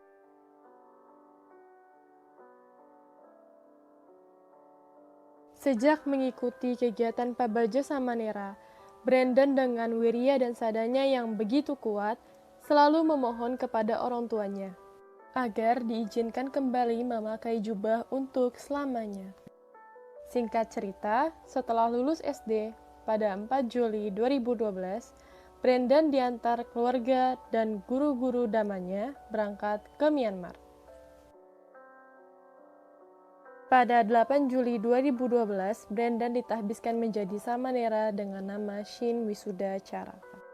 Sejak 1 Mei 2013, Samanera Wisuda Cara mulai mengikuti pelajaran. Pelajaran yang diperoleh mencakup Winaya, Anguttara Nikaya, Dhammapada, Abhidhamma Sanggaha, dan Padarupasidi. Pada tahun 2017, Samanera Wisuda Cara lulus dan mendapatkan gelar Alangkara, menjadi satu-satunya dalam sejarah sebagai Samanera foreigner yang berhasil lulus di Myanmar.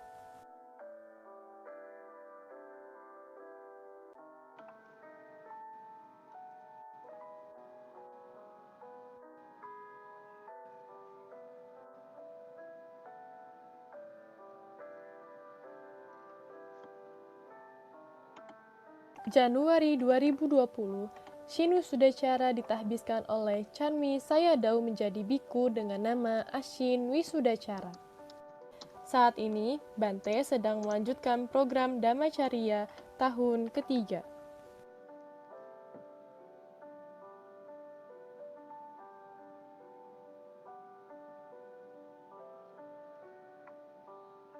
Semoga Bante sehat, bahagia, damai, dan tentram. Semoga dengan praktik Dhamma dan kebajikan-kebajikan yang telah Bante lakukan, menjadi satu kondisi bagi pencapaian Nibbana. Sadu, sadu, sadu.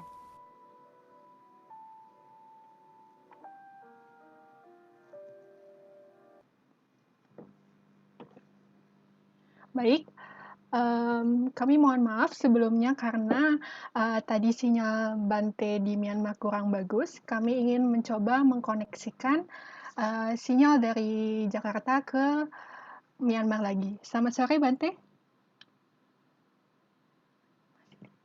Maaf, masih di mute, Bante.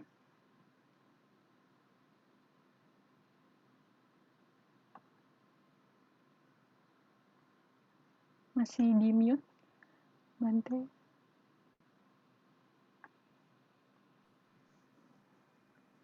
Oke, ya. Oke. Ya, selamat sore. Saya dengar ada beberapa pertanyaan ya. Iya, benar, Bante.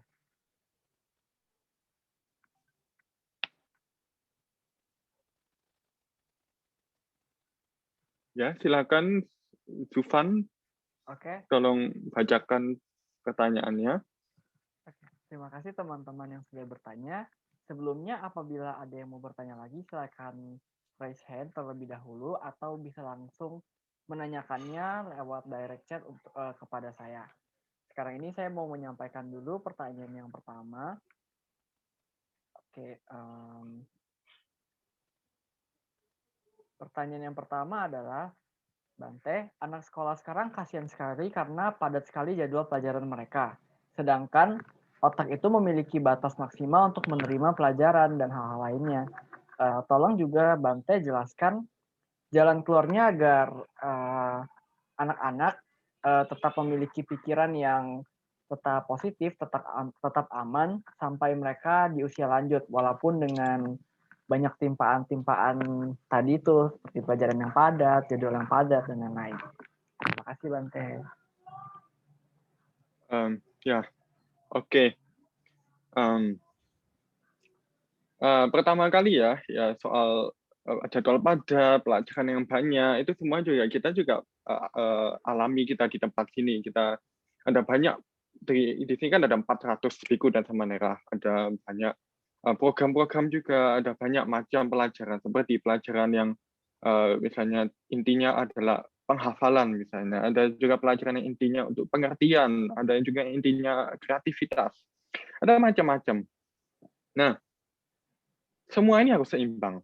Ya, jadi misalnya kita tidak bisa harus menghafalkan semua hal, kita tidak bisa menghafalkan semua pelajaran yang ada, dan kita tidak bisa kita tidak bisa mengharap kita akan bisa hafal semuanya. Gitu. Nah, pertama kali kita harus mengerti semua murid, semua orang mempunyai batas masing-masing, mempunyai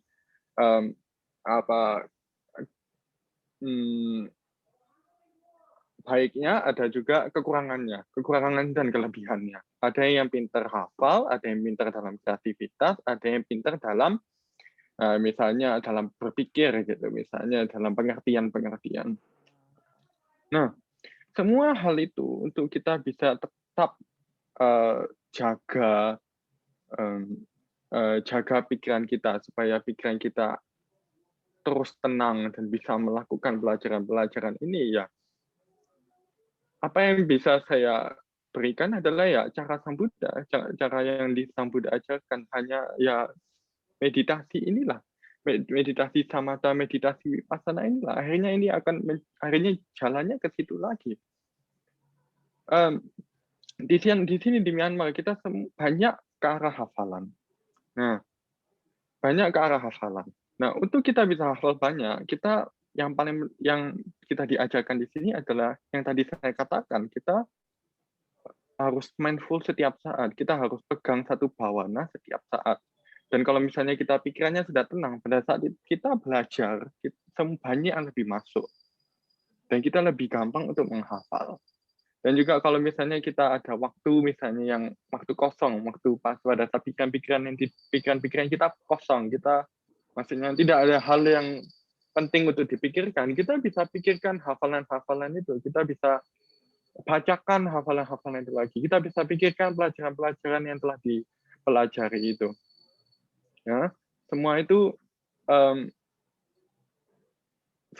akhirnya ujung-ujungnya itu ya tadi sati itu samatha bhavana vipassana bhavana itu.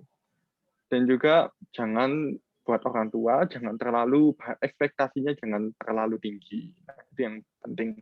Tetap saja harus dimengerti setiap anak punya batas, dan untuk semua anak-anak juga semua pelajar juga harus maintain untuk menjaga konsentrasinya. Dan ya saya mengusulkan ya latihlah meditasi ya, apapun itu objeknya ya, Kalau Vipassana sih ya, kalau bisa lebih mindful, kalau bisa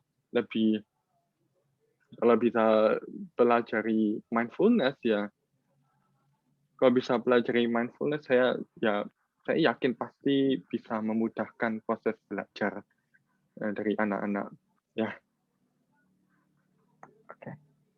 Terima kasih Bante atas jawaban yang telah diberikan untuk pertanyaan tadi. Kepada penanya, apakah jawaban Bante sudah menjawab dengan baik atau sudah terjawab?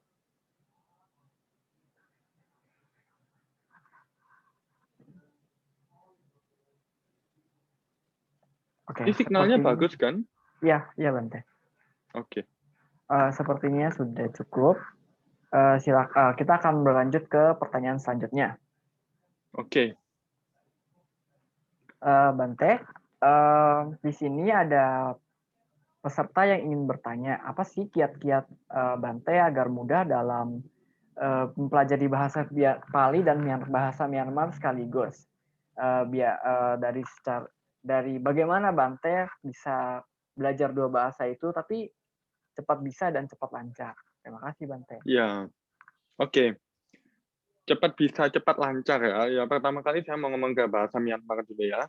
Ya, untuk bisa belajar bahasa Myanmar itu ya nomor satu kita harus punya guru yang bisa mengajari kita bahasa Myanmar ya.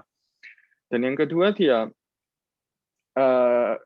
yang membuat saya bisa lancar ngomong bahasa Myanmar itu adalah karena saya ngomong banyak. Ya. Apa yang membuat saya bisa mengerti apa yang orang katakan dengan bahasa Myanmar, saya harus mendengarkan banyak ya. Untuk supaya saya bisa membaca banyak buku Myanmar, saya harus baca banyak buku Myanmar, dan juga ya ada inti-intinya adalah ya kita harus bertanya misalnya ini artinya apa, kita harus kita tidak harus berat untuk bertanya, kita harus open, kita harus terbuka untuk bertanya, tidak malu gitu. Dan juga apa yang kita tanyakan dan apa yang kita pelajari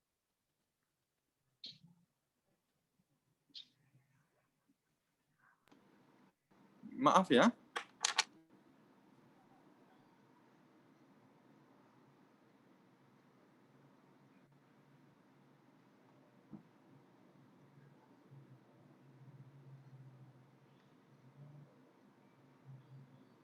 Mohon ditunggu sebentar ya.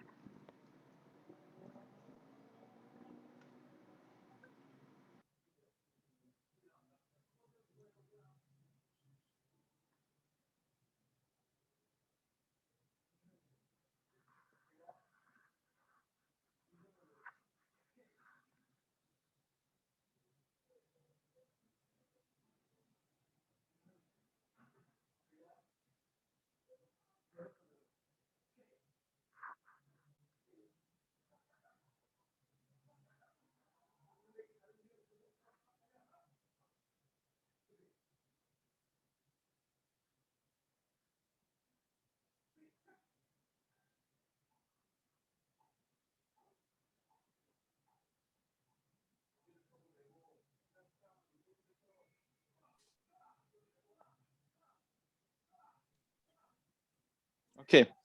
Tadi ya soal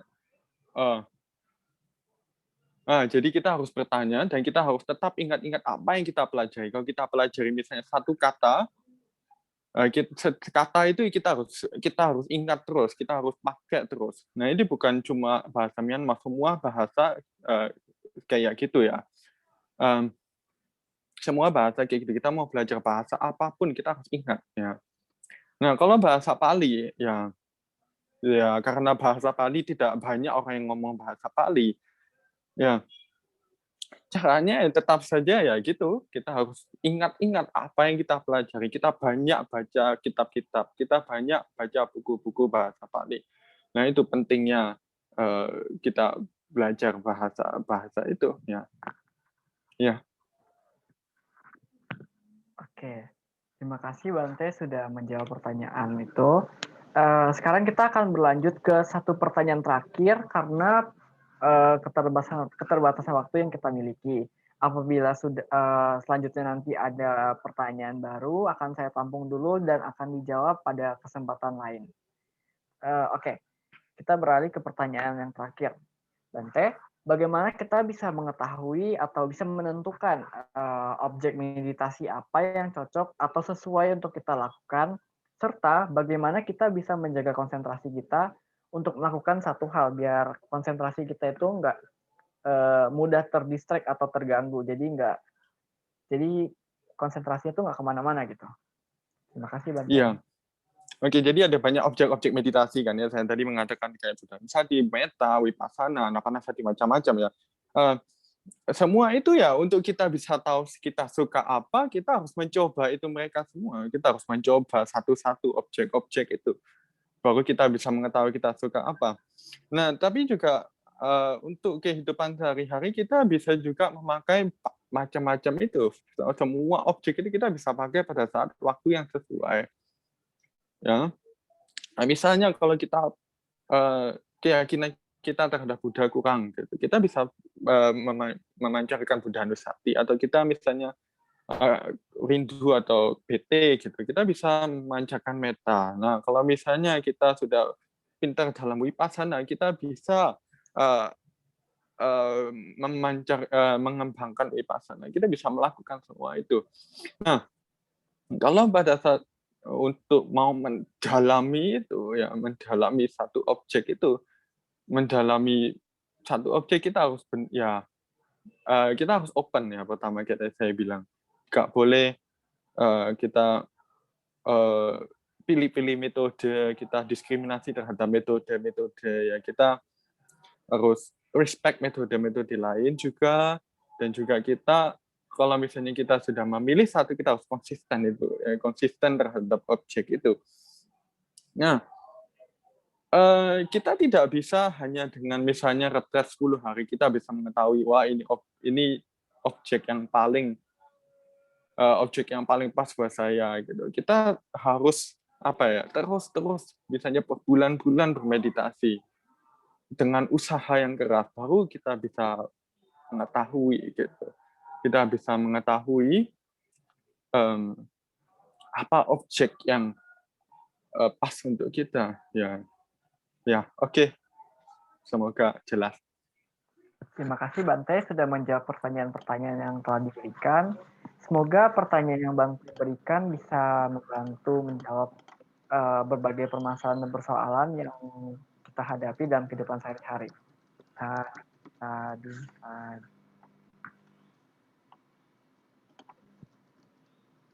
Baik, karena keterbatasan waktu, maka sesi Q&A akan kami tutup. Tidak terasa ya, Valen ya, beberapa pertanyaan-pertanyaan sudah jawab oleh Bante dengan sangat baik. Iya, bener banget Vincent. Teman-teman pada antusias dan Bante pun punya satu kesempatan untuk bisa live secara bareng kita untuk Q&A live ini. Nah, sekarang kami akan memulai sesi foto bersama. Jadi teman-teman Kalinamita dapat mengaktifkan fitur kameranya. Halo teman-teman, kita akan memulai sesi foto bersama. Bisa kerjasamanya untuk open kameranya. Terima kasih.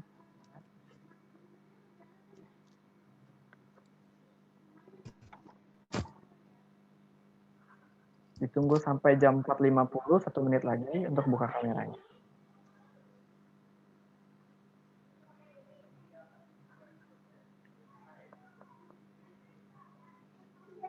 Oke, saya akan ambil 4 kali foto karena 2 page. Satu page-nya saya akan ambil 2 kali dalam hitungan ketiga ya. 1, 2, 3. Oke, page 1 sekali lagi. 1, 2, 3. Oke, kita lanjut ke page 2. Dalam 1, 2, 3. Sekali lagi ya. 1, 2, 3. Oke, terima kasih semuanya yang sudah open cam. Kita akan lanjut ke sesi selanjutnya. Sharing merit. host dapat share screen. Kita akan melakukan satu kebajikan terakhir, yaitu melakukan sharing merit yang akan dipimpin oleh Bante.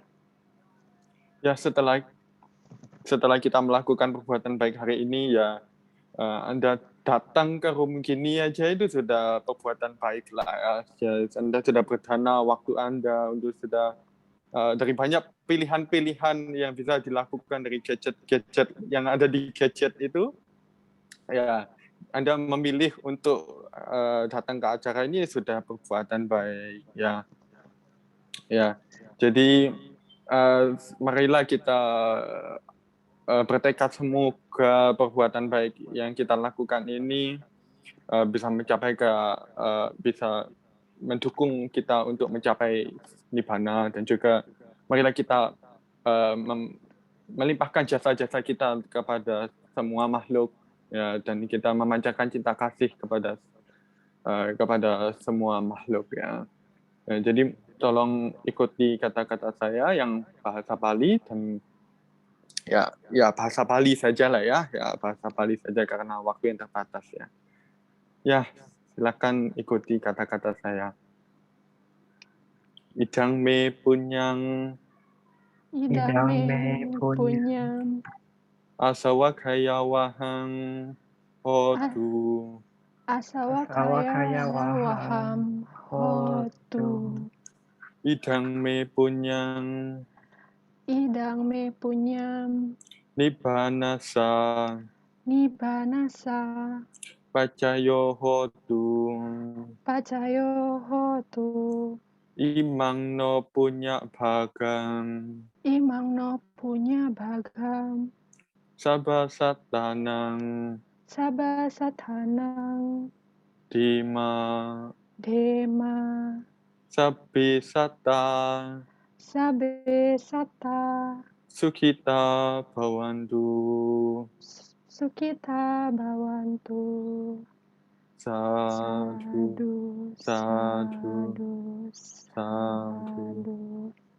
Terima kasih Bante karena hari ini sudah mau meluangkan waktunya untuk dapat bergabung di acara Perdana Yesatiyut. Semoga Bante dalam kondisi yang sehat, bahagia, damai, dan tentram. Sadhu.